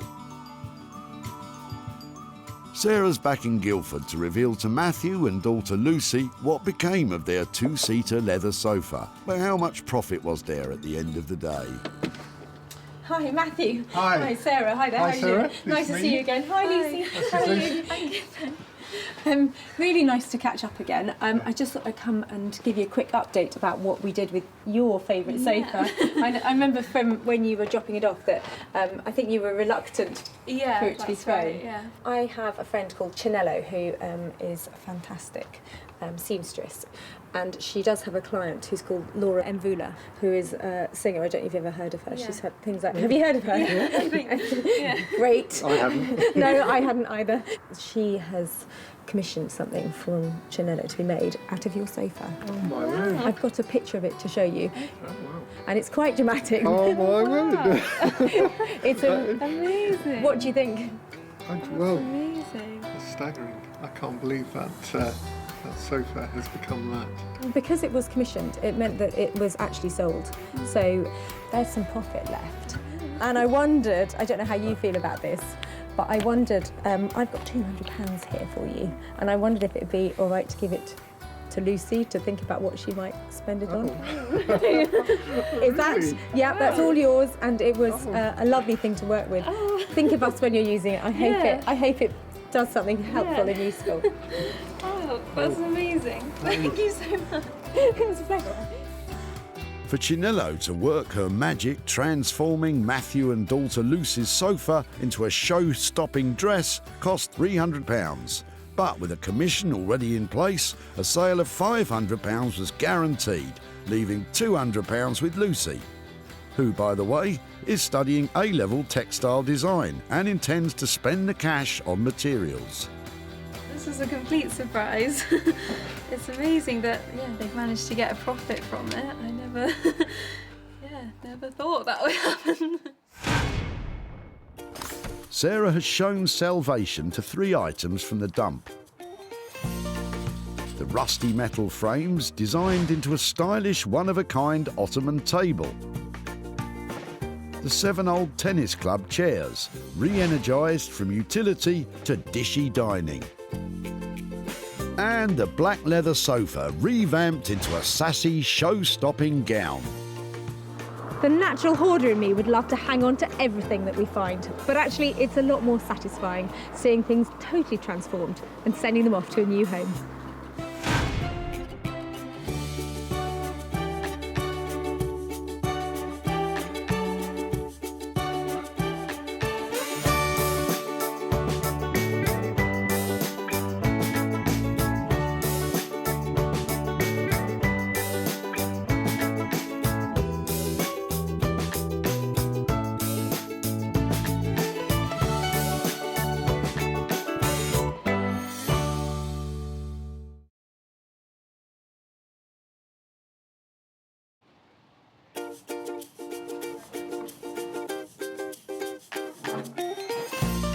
How do you make money for nothing?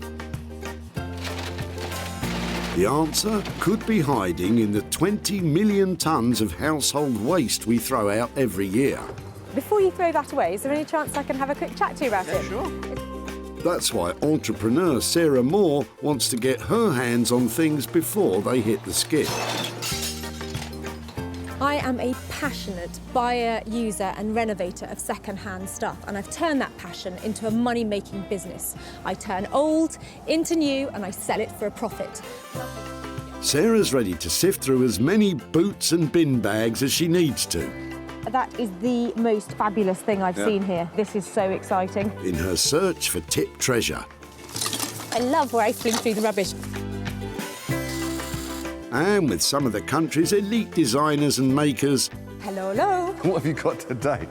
I want to do what's right for this piece of rubbish. She can transform her finds into desirable. Look at that. Beautiful. Speechless. Valuable. You're joking. And hopefully saleable items. You always talk my kind of money, Jay. I love doing deals with you. If Sarah is successful, then she can hand the profits back to the very people who had no idea there was cash to be made from their trash. Wow!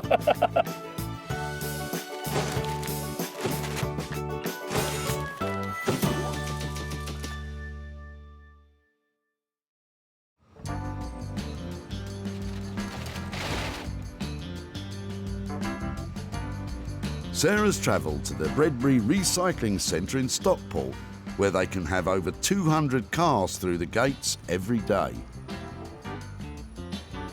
So can you hear them? Can you hear them all calling out to me? They're saying, Sarah, save me, don't put me in the skip, make me into something beautiful. And that's just what I want to do. And in the process, I'm hoping to make lots of money too. Sarah talked very nicely to the kind people who run the dump and has secured special permission to ambush people today. Oh look, there's a nice big car coming in. Maybe they've got lots of things in their boot. Sarah's on the lookout for 3 items she can breathe new life into and sell for a profit. No need for one of those in your life then? No. No breaking and entering? Well, I've got other tools for that. Stop bothering the nice cat burglar, Sarah, and get on with your search. Well, it's not long before Sarah has her eye on Chris's leather sofa, but only if it's the genuine article. Is it, this is a really question, is it leather? Yeah, I think Really? so. Yeah, well, I can remember. Have you had it long? What's the... It's about 10 years of age, that. Probably 12 now, no, about 12 years of age. I used to have 2 Dalmatians, so parts of it's marked. Okay, that doesn't for matter. the dogs wise. We've got a new one, so this one's just literally been dumped in the cabin. Yeah. You want to rip it? If I can get this leather off here, I can make handbags, maybe bodices. The fact that it's worn actually adds to its appeal. Well, hopefully we'll give it another life. I don't really know what that will be yet, but it's lovely material, particularly this bit, probably the most worn bit. It's so soft. Yeah, it's more bums have been on that one. I beg your pardon. More bums. What a cheek. But will Sarah be able to salvage enough leather that's not too bum-battered? Considering that, you know, the city's about 10, 12 years of age, and it's been well worn by several people's bottoms and several dogs. So yeah, I think she'll struggle to do anything with it, really. I couldn't be more pleased with this footstool and chair. It's covered in the most fantastic leather and like meters of it. So I've got a marvellous maker lined up who's going to transform this into something that you just won't believe. And at the end of the day, I think we're going to make some money out of it as well. Having comfortably bagged her first item, Sarah now has to turn sat on into saleable. And she has just the person in mind to do it. Chinello Bally has been turning heads since reaching the final of the Great British Sewing Bee. Her hand-cut couture pieces have caught the attention of the fashion world, and now she has a long list of celebrity clients. I've always loved fashion. I think it comes from background actually, because my mum is very, very stylish. The women in my family are very stylish. I've always been surrounded by very unique items of clothing. One of the things that encouraged me the most to start making for other people was because when I wore my garments, people would always stop me saying, oh, you know, oh, I really like this, where did you get it from? And they'd find out I'd made it myself. And then very early on, I'd get people say, oh, can you make one for me? And I really do look for the beauty in anything. Chinello may look for the beauty in everything, but she may struggle to find it in the load of old leather Sarah's dropping off.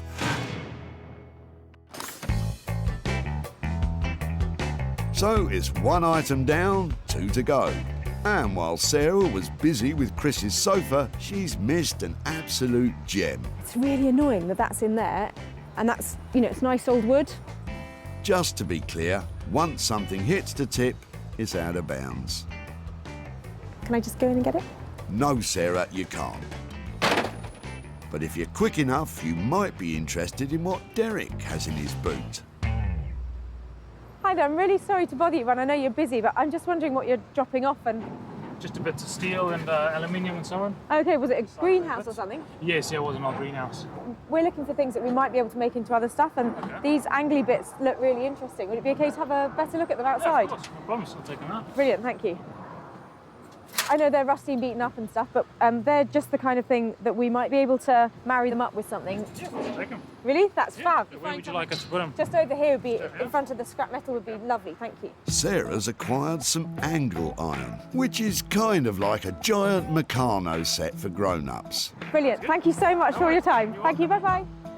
But can she reassemble it into something that can turn a profit? What does Derek think she'll do? I'm assuming she's going to make a shelving unit of some sort, using the garage or the shed. It's only one piece, as long as she's handy with a paintbrush. Anything like this that is modular, so it comes apart and you can screw it together, is really easy to work with, even if you're just an amateur. So although it's in a bit of a state at the moment, I think it's got real potential if we were to give it a really good clean down. If you keep polishing it up enough, it's the kind of thing that you can put in your house. Not in my house. And it's not going to be much good on its own. Do you think you can find some old wood or something?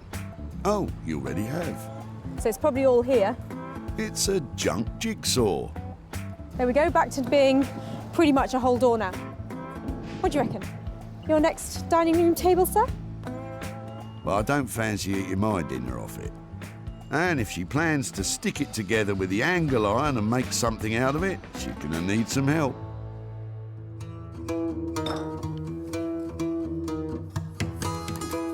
Rupert Blanchard is one of the most imaginative bespoke furniture makers, searching the country for undervalued materials to rework into contemporary designs. I work mostly with reclaimed, salvaged and abandoned materials, Basically, other people's waste, I find some kind of beauty in it and spend a lot of time and give rubbish a lot of attention to try and bring it back into use. I like giving things a second, a third, a fourth chance.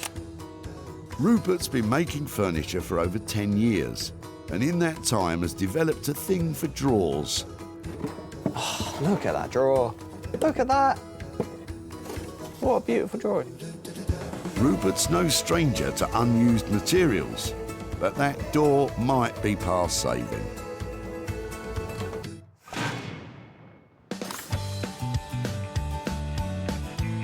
With 2 items found for Sarah's marvellous makers, It'd be right to just have a quick rifle through and... Lovely. the hunt is on for something that will be Sarah's own money-making mission. They're really cute. There are 200 cars an hour coming through here. I have got to be able to find something.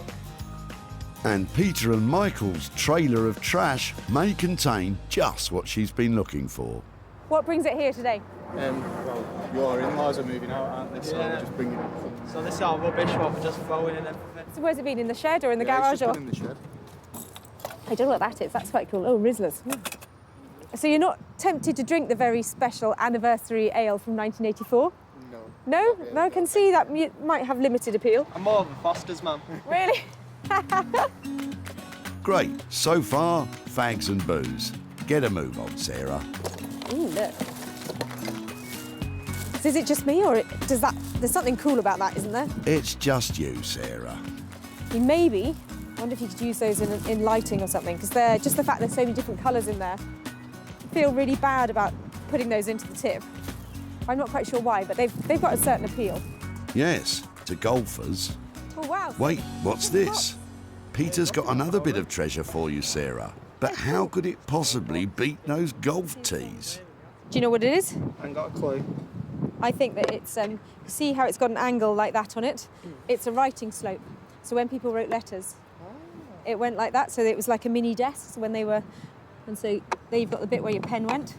Oh, look, isn't that clever the way it opens up? And down here, and the key that goes with it. Would it be something that we might be able to have a look at? Yeah, no problem. Really? Yeah. Brilliant. Thank you ever so much. Thank you. Now that's more like it. I'm sure you can make a few bob selling it as it is. So everybody used to have things like this, because everybody wrote letters, so we just don't do it anymore. Here, it's very faint lines. This would have been beautiful gold inlay, you know, onto the velvet, so that would have been pretty. So that's a joyful little piece of history there. This type of writing slope, or lap desk, first appeared in the 18th century and became a stylish accessory for the travelling gentleman.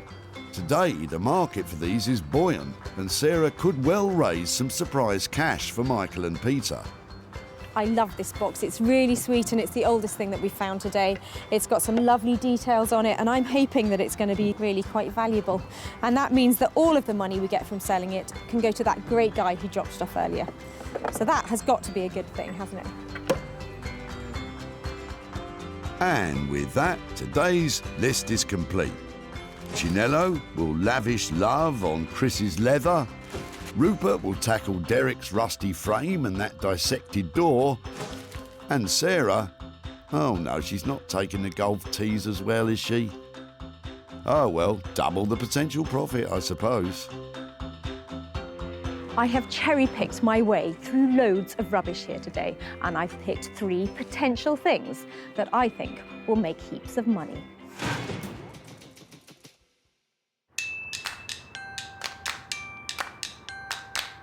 Canning Town, East London.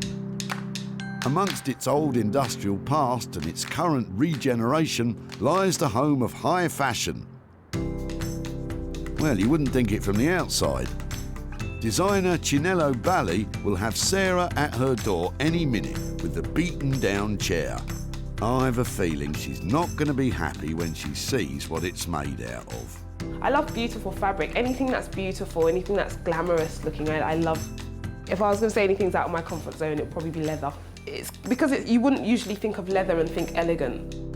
Oh dear. Good luck, Chinello. Hello, Chinello. What have you got for me? OK, these are the cushions off a chair, and I've got a footstool that goes with it. Oh, wow. She's in. I'm going to need to sit down here. So I'm hoping that between this and this, we've actually got heaps of this fabric. There's loads of it, definitely. I actually wondered if it was nicer. I actually really like the inside, Yeah. but I think as well we can use both because look, that looks lovely against each other. Oh, wow, that's really cool. Yeah. I had a few ideas. Okay. I want to hear your ideas this time because I have got no idea. When I was looking at this, I kept on thinking about maybe having something like some sort of cape or some sort of loosely fitted garment. Yes, maybe. How about like a blazer cape? You know those blazers that have the capes attached to them, so they don't have a sleeve. It will be like the cape instead of the sleeve. Come on, Sarah. You know, those blazer capes that you see everyone wearing all over the place. What exactly, how does it style, the blazer cape? It's basically a blazer, like yours, but it would have a cape. Fascinating. Fantastic. A blazer cape, how much money does it cost to produce a blazer cape? Stop saying blazer cape. Could be looking about £250 to £300. OK. Do you think that would mean we'd make a profit? Definitely, I think so, because this is real leather, you know, and it's a handmade jacket. Should be looking about £400 for it. OK, well, I think that sounds great. I think leaves me a bit of room to surprise the guys who dropped it off. Well, shall I leave it with you? Yes, I'm going to kick you out now so I can get on with work. OK. Bye. Don't work too hard. OK, bye. Bye. And so, blazer cape. So this is sort of out of my comfort zone, but I think it'll be good. I think it'll be a challenge, a good challenge, however. Armchair footstool becomes blazer cape. It's not an obvious choice of garment, but only Chinello would think of something like that. Secretly, I hope it fits me. So do I. So it'll be £300 to produce the garment. And all Sarah has to do is find a superhero looking for formal wear, and she's sorted.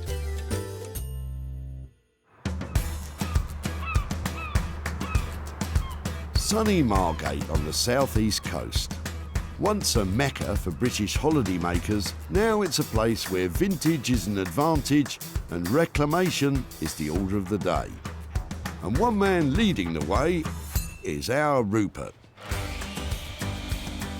And Carlos the cat. Sarah's about to set him the challenge of making something out of the angle iron and the old barn door. Rupert, hi. Hey, Sarah. How are you? Back again? I've got a few things. OK, don't look. Can you rustle off somewhere and I'll bring it in and then you can see it because I don't want you to get put off. Sarah thinks if she can make it look presentable, then Rupert might just see its potential. It's all coming together. It's going to be fun. Sarah's brought some weird things to me before, so this time, who knows what it could be. Looks good, doesn't it? Really inspiring. Doesn't look like a load of old junk. I'm not exactly sure who Sarah's trying to convince, but either way, Rupert's getting concerned. Sarah, you all right? Yeah, it's coming together. I hope it's going to be worth it. Can't quite imagine what you're doing yet. It's a lot of crashing and banging coming from out there. Never look better. Rupert? It's like all my birthdays and Christmases come at once. There was something about it. It's been hacked into, it's been cut up. Okay. But I just love the fact, the wear on it, you can't make it look like that. What is it? A toilet door, a barn door? Barn door, I'm thinking. And then this angle iron? Yeah, brilliant, isn't it? I love angle iron, I love it. It's so flexible, adjustable, and it's something that you don't really see now in the home. Everyone used to make their bench in their shed, their shelving in the garage out of this stuff. So, the angle iron's a hit, but the old barn door has some issues. Quite a lot of age to it, a lot of dry rot there, so it can be complicated to work with. I don't know if you've noticed, but actually it has been cut in half. So there is, it's not quite as intact. So yeah, that's why I was piecing it together so it wasn't. That's a surprise. Yes. It's a jigsaw puzzle. Yeah, I did have some thoughts that maybe this was kind of cut up into parquet to make amazing tabletop, and these were framing it in some way. A table, I see as the easy option for me. Yep. A sideboard would be a more challenging option for me because it's only 2 materials here, so to stretch them far enough to actually make a piece of furniture that you will sit in front of and stare at every day, it'd be quite a challenge. Rupert's never one to shy away from a challenge. But how much is it going to cost? I've got a couple of days' work on this. I would like to really, go to town on this piece. So we're looking at a 400 or so quid. I think that's about right. I've left Rupert in there piecing together that jigsaw and trying to make a sideboard out of the door and that old angle iron. I think he's got his work cut out, but he's so enthusiastic about it. I think there's potential for real profit from this piece. To make a sideboard out of all that rubbish will cost you around £400. So Sarah will be aiming high in the sale of this one. With the worn leather and the deconstructed door being dealt with by the designers, it's time for Sarah to generate some cash of her own. And back at her barn, she's hoping the antique writing slope will do just that. Now, I was really pleased to save this the other day. I love the fact that we found something that was really old, and it's a charming piece. It's got sweet little things like its own key still with it. So to think that it was going to be thrown away, I'm really pleased that I rescued it. It's not in great condition, and that makes me worry about how much it's actually going to be worth. There's big chips off the veneer all around here, and I think it's had some restoration on it. In here, in the hinges, you can see how they've been nailed back in rather than screwed, and they're not the original ones. This isn't going to be worth a fortune, but I don't think it should get thrown away. And I know that because of the details on the front of it, the fact it's got the key and the lock, a lovely shield on the front and the escutcheon here, people might even buy it just to be able to reuse those to restore something else. I think the best thing I can do with it is to polish it up and make it look prettier, and then take some lovely pictures of it so that you can see all the details, so it has lots of appeal to lots of different people. When polishing up old veneer like this, it's best to avoid harsh chemicals. A thorough rub with a dry cloth will do the job. This is my very naughty puppy. Come here. It never does what it's told, do you? And the mere mention of a rub has brought Bramble in. I think it's looking better. I'm not an expert on wood. I'm just wondering if that's a mahogany veneer or maybe walnut. Oh wow, that looks really good on there. Sarah's planning to sell the piece online to the highest bidder. I'm going to take photographs from every angle of it and the detail and the damage that it's got, so that whoever buys it has got the whole picture. Well, maybe, looking at the state of it, less is more. Come here. A quick look online to compare prices, and things are looking promising. So this one's similar, and it's £44.50, but I'd say that's got a slightly Art Deco-y, sort of 40s-y maybe feel to it. So I think that one is newer than our one. Victorian writing slope. Right, so there it is. It's listed. Let's hope that it makes £30. Maybe, on a good day, £40. Fingers crossed. All we can do now is wait to see if it makes any money. Let the bidding begin. Sarah hasn't spent a penny on the writing slope, so any money made from it is truly profit.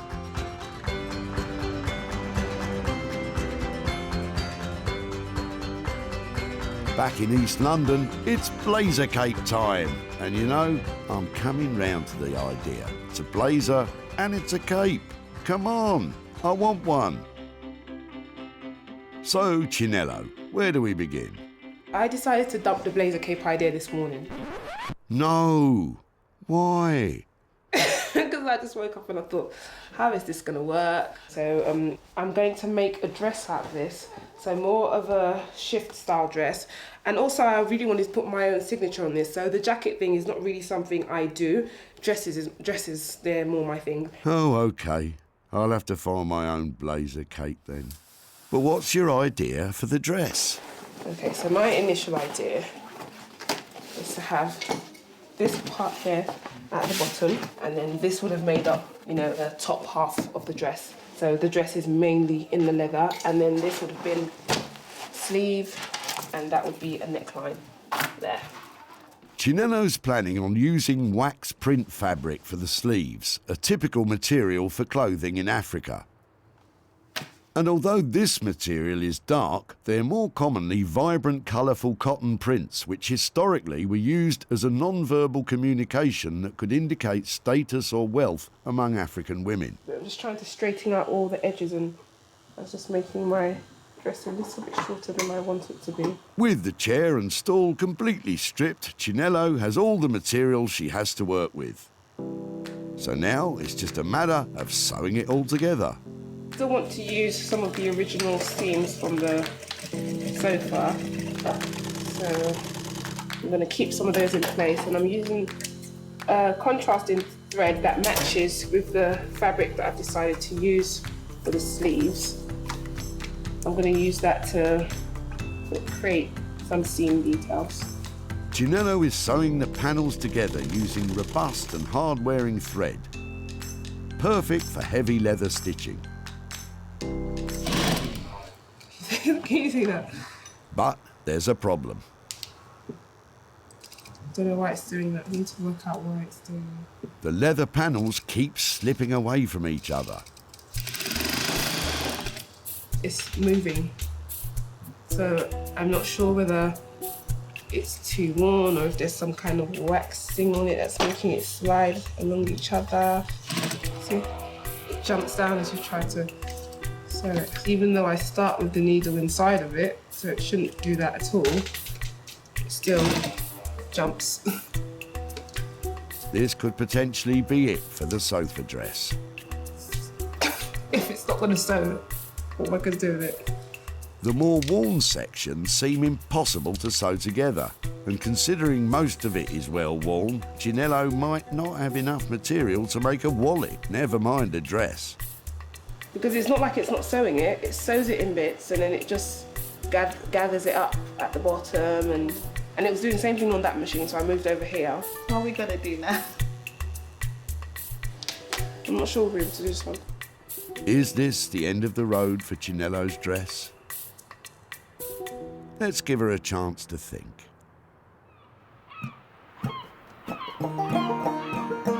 Meanwhile, over in sunny Margate, let's hope that Rupert's having more luck with the angle iron and the old barn door.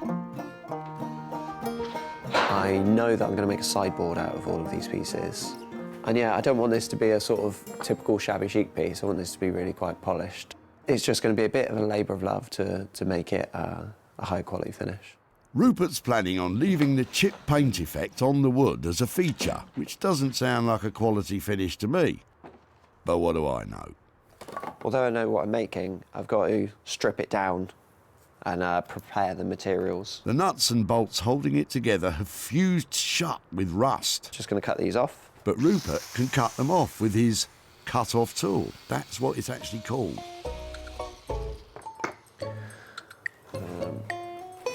Just use a hammer because these will still be quite hot.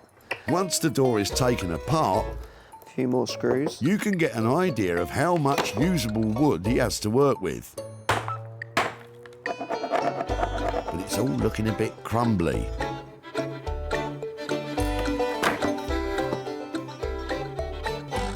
And it's not looking good. This is a good representation of the door overall, in that it is just crumbling. It's got a lot of normal rot and a lot of dry rot. Ideally, any carpenter making a cabinet doesn't start with rotten wood. Now on this table is everything that's really usable. I've got it down from what was a pile of rubbish to an organised pile of rubbish. I suppose that's some progress. There's still a good 60% of this door that we can reuse. With just enough wood to construct a sideboard, Rupert gets to work sawing the usable pieces into planks to match his very intricate blueprint on the floor. Next comes the angle iron, which will form the structure of the cabinet. Angle iron became very popular amongst do-it-yourselfers. With its easy-to-assemble design, it was possible for almost anyone to build anything from shelving units to greenhouses. The more I put together, the closer I'm getting to working out what this needs to become. Rupert's on a roll and looks to have this finished in no time. But wait a minute. That's one short and two wide. That's one short. Where are the other pieces of wood? I've miscalculated it. Uh-oh. With such little door to work with, That doesn't sound good. Oh, this is nuts. This is a problem with having a warehouse full of rubbish, that I often lose a piece of wood that I just cut. Good luck finding it in there, Rupert. Maybe Sarah will be happy with half a sideball.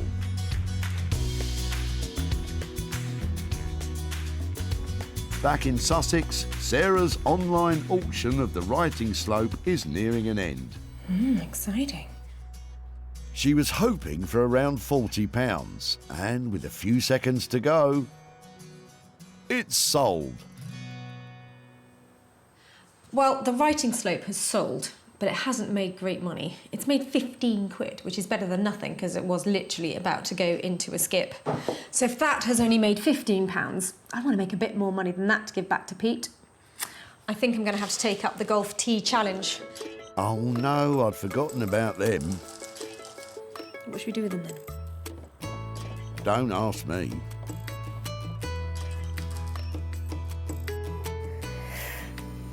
Art installation? Looking at all the golf tees floating around in there, maybe I could make like a golf tee loo seat so you sit down on it and it's a bit naff. I'm certainly getting a whiff of something. But I think I've got it now. It's going to be a tribal style necklace. Cool, hey? Anything you say. If I wrap this really cool red wire around, and then it might make the golf tees look a bit more attractive, a bit more tribal. Well, I suppose it's not bad for a last-ditch attempt to make money. I'm going to make a few of them and hope that I make some money that way. But finding a buyer of tribal jewellery might be tough.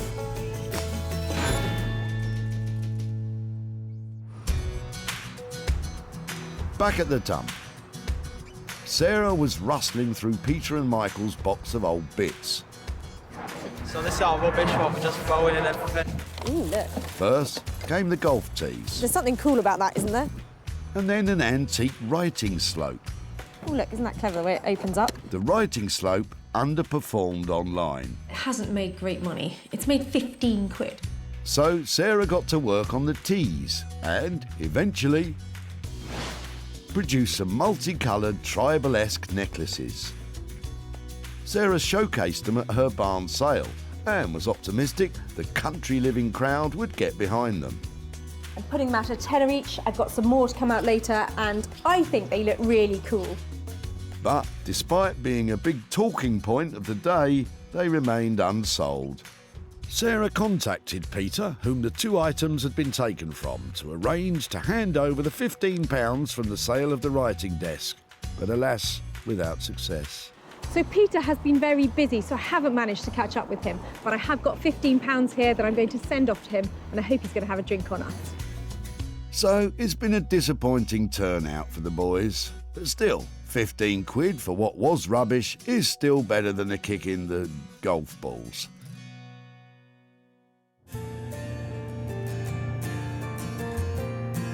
Back in southeast London, when we last saw Chinello, her head was in her hands and the leather was in a heap on the floor. Her sewing machine had met its match, and now Sarah's on her way to see something, I hope. So this is the kind of transformation that really stretches my imagination. I've dropped off a chair and a footstool, and I'm coming to pick up a dress. Well, you're in luck. With the help of a specialist leather sewing foot, don't ask, Chinello has taken the bum-battered sofa and transformed it into an amazing bodice. I'm still a bit disappointed about the blazer cape though. Chinello used a wax print fabric to create the skirt and sleeves. And the beaded detail lines the plunging neckline. Wow, I hope Sarah doesn't want to try it on. Hello. Hello. Ah, that must be it. How are you? I'm fine. How are you? Really well. What were you expecting? I wasn't expecting beading or detail like this. And I was thinking suede because of the back of it. Yeah, I was going to, but all of the back pieces were so different. and there was nothing uniform at all. I thought, I don't think that's a problem. It looks amazing, doesn't it? I love the way you've got the darts in here. Yeah, I thought let's carry on with the, you know, the whole leather feel of things, you know, because usually it's, you know, so many panels put together and they just do all the outside stitching sort of decoratively. So I've done that as well. It's got your signature sassiness about it, hasn't it? Because this is quite revealing, isn't it? And this isn't long, is it? Would you like to try it on? No, I can't try it on. What, seriously? Okay. Yeah, if you'd like to. Go on then, I'm happy to give it a go. Yeah? Yeah. Okay, let's Look take away. them. Sarah, there are kids watching. I think I'll keep this on. Thank goodness. Are you stuck, Sarah? Help her out, Chinello. It actually does look nice on you.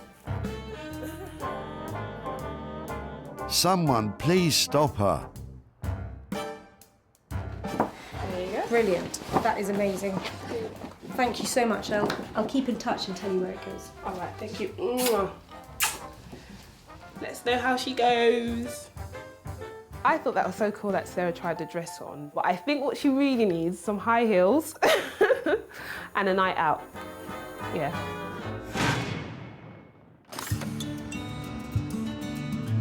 Back at the dump, Sarah saw potential in Chris's faded leather. If I can get this leather off here, it's beautiful, it's really soft. More bums have been on that one. The bum bashing didn't bother Sarah, but Chris was sceptical. Considering that, you know, the city's about 10, 12 years of age, I think she'll struggle to do anything with it, really. Luckily, Chris was proved wrong. With the expert eye of Chinello, it was transformed into something spectacular. Sarah's been working her socks off to find a buyer. But with this bespoke piece, made to measure no one in particular, Sarah's been unsuccessful in finding someone it will fit. Sarah travelled back to Stockport to tell Chris the bad news. But you never know, it might fit him. Hi Chris, how are you doing? Hi. Nice to see you again. Hello. Your sofa has been to the most fabulous dress designer. Okay. She's called Chinello Bally, and she is a freestyle cutter of fabrics. Okay. And this is what has become of your chair and your... Wow, very, very different. Is it different? Extremely different. It's I do recognise the leather, but that'll be it. So our brief to her was, you know, do what you like. We had a few different ideas about maybe she'd make it into a cape or a blazer or something like that. But in the end, she's made a really striking dress from it. So what do you think? It's not your size, is it? It's definitely not my cup of tea, as in wearing-wise, but I can see that it looks good quality and it's really different. So yeah, it's definitely it's not a city anymore, isn't it? At this stage, what I'd really like to be saying was I've made your chair into a dress and I've sold your dress and bring you some money, but I haven't had time to sell it yet. So what I would like to do, if it's all right, is hang on to your dress and try and sell it for you at a profit, and then be in touch with some money at a later date. Okay. Chinello's work cost £250 to create the dress, but as yet it has unfortunately failed to sell, which means Chris will have to wait a little bit longer before he receives any profit.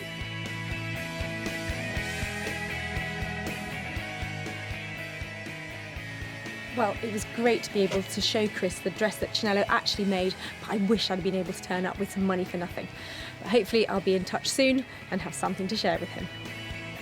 I didn't know what she was going to make, but her dress would have been definitely the last on the list, let's just say.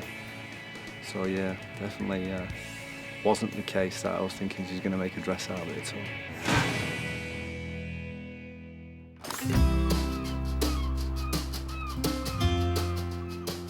So, with the majority of items remaining unsold so far, Sarah will have high hopes for today's final find, Rupert's sideboard, which he's putting finishing touches to now. That is, if he's found that extra wood.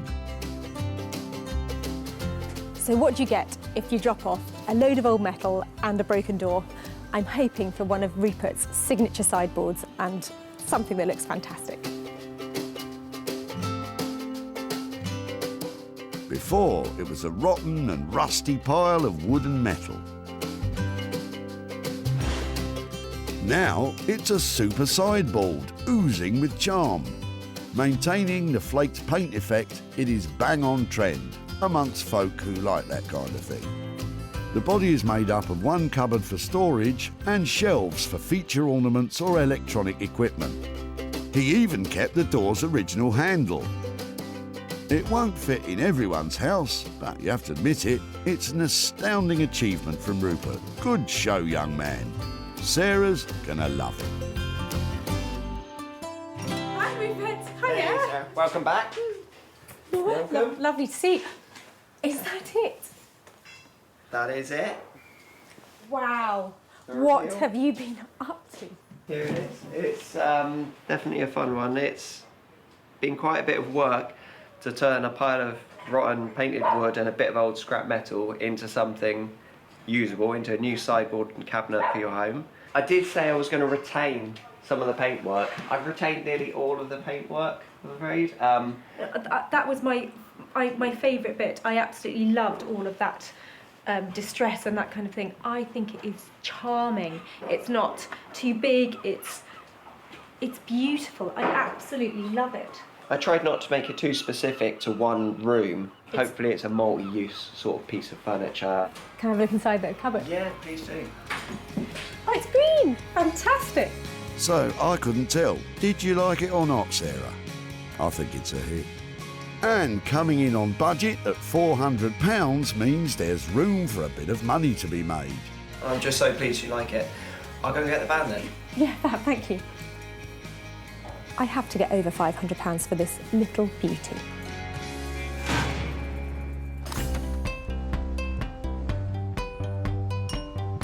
Back at the dump, Sarah ambushed Derek for his angle iron. Yes, it was in our greenhouse. Oh, fantastic. Derek had confidence in Sarah's abilities. It's only one piece, as long as she's handy with a paintbrush. But it was missing something to tie it all together. And then she found it 2 minutes later. Your next dining room table, sir? She wasn't far off. Thanks to Rupert, it was transformed into a bespoke sideboard. Sarah's invited one of the country's leading retro furniture dealers to see if he was interested. And it turned out he's a big fan of Rupert's. Well, I love this, and I love his work. With a fish on the hook, Sarah tried to reel him in with some big figures. Probably in order to see profit, I need to sell this for £550. It's tight. That figure was a bit too big. But with a bit of negotiation, I would really like to have it. They came to an agreement. Sarah's back in Stockport to show Derek what was made of his old greenhouse and hand over the cash. Hi there, hi Derek, how are you doing? Okay. Not bad yourself? Yeah, very Good to see you well. again. Yes, and you. Any ideas what we might have done with your frames? I can't think of anything except the same that was before, a shelving unit of some sort, or maybe an art display unit. Yeah, well, actually, they were turned into a sideboard, and I've got some pictures to show you. Okay. Hopefully you can see where your frames are in the... Wow. It was You got made... rid of all the rust and everything as well. Looks brilliant. Do you think? Yeah, it looks really good. Wow. They I never were- thought it would amount to anything except scrap metal. So you approve of what we did with it? Yes, no, it looks really good. You managed to find a good home for it? Yeah, a good home, and actually managed to sell it at a profit. Oh, wow. So I'm here tonight to give you £100 profit from your frames. Oh, wow, okay. To spend on whatever wow, you'd like. Thanks very much. Okay, perfect. Oh, I wasn't expecting that. Any ideas what you might do with £100? Well, I wasn't expecting this. I don't think any money back of it, so I thought I'll donate it to charity. Oh, Got really? a local animal shelter charity around the corner that's always in need of something, so... That sounds like a great idea, and somebody has gone on to have a lovely piece of furniture made out of the materials you dropped off. So Brilliant. I think sounds like it was all good. Gets a bit of good use out of it. Yeah. Great. Lovely. Well, really nice to catch up with No, you, thanks and very much. absolute pleasure. And Yeah. lovely use of money. That's Oh, great. brilliant. Thanks very Okay, much. take care. Okay, Thank you very cheers, much. bye. Bye-bye. So Rupert charged £400 to transform the pile of old metal and pieces of door into a sideboard. But the sale of £500 made a profit for Derek of £100. I wasn't expecting anything in the slightest, half of what you maybe made, or if anything at all. But no, it's come out looking really good. I love the fact that Derek has chosen an animal charity to give the money to. We've got a little fan down here. I'm going to go home and tell Bramble that there's £100 going to a really good cause. Sarah salvaged 3 unwanted items from the Bredbury Recycling Centre. Chris's old leather sofa turned into a beautiful bodice dress. Derek's ancient angle iron transformed into a super sideboard. And the writing slope and golf tees have been given a new lease of life.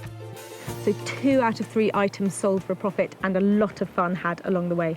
Next time, we could be making something from an item you no longer love. See you at the tip.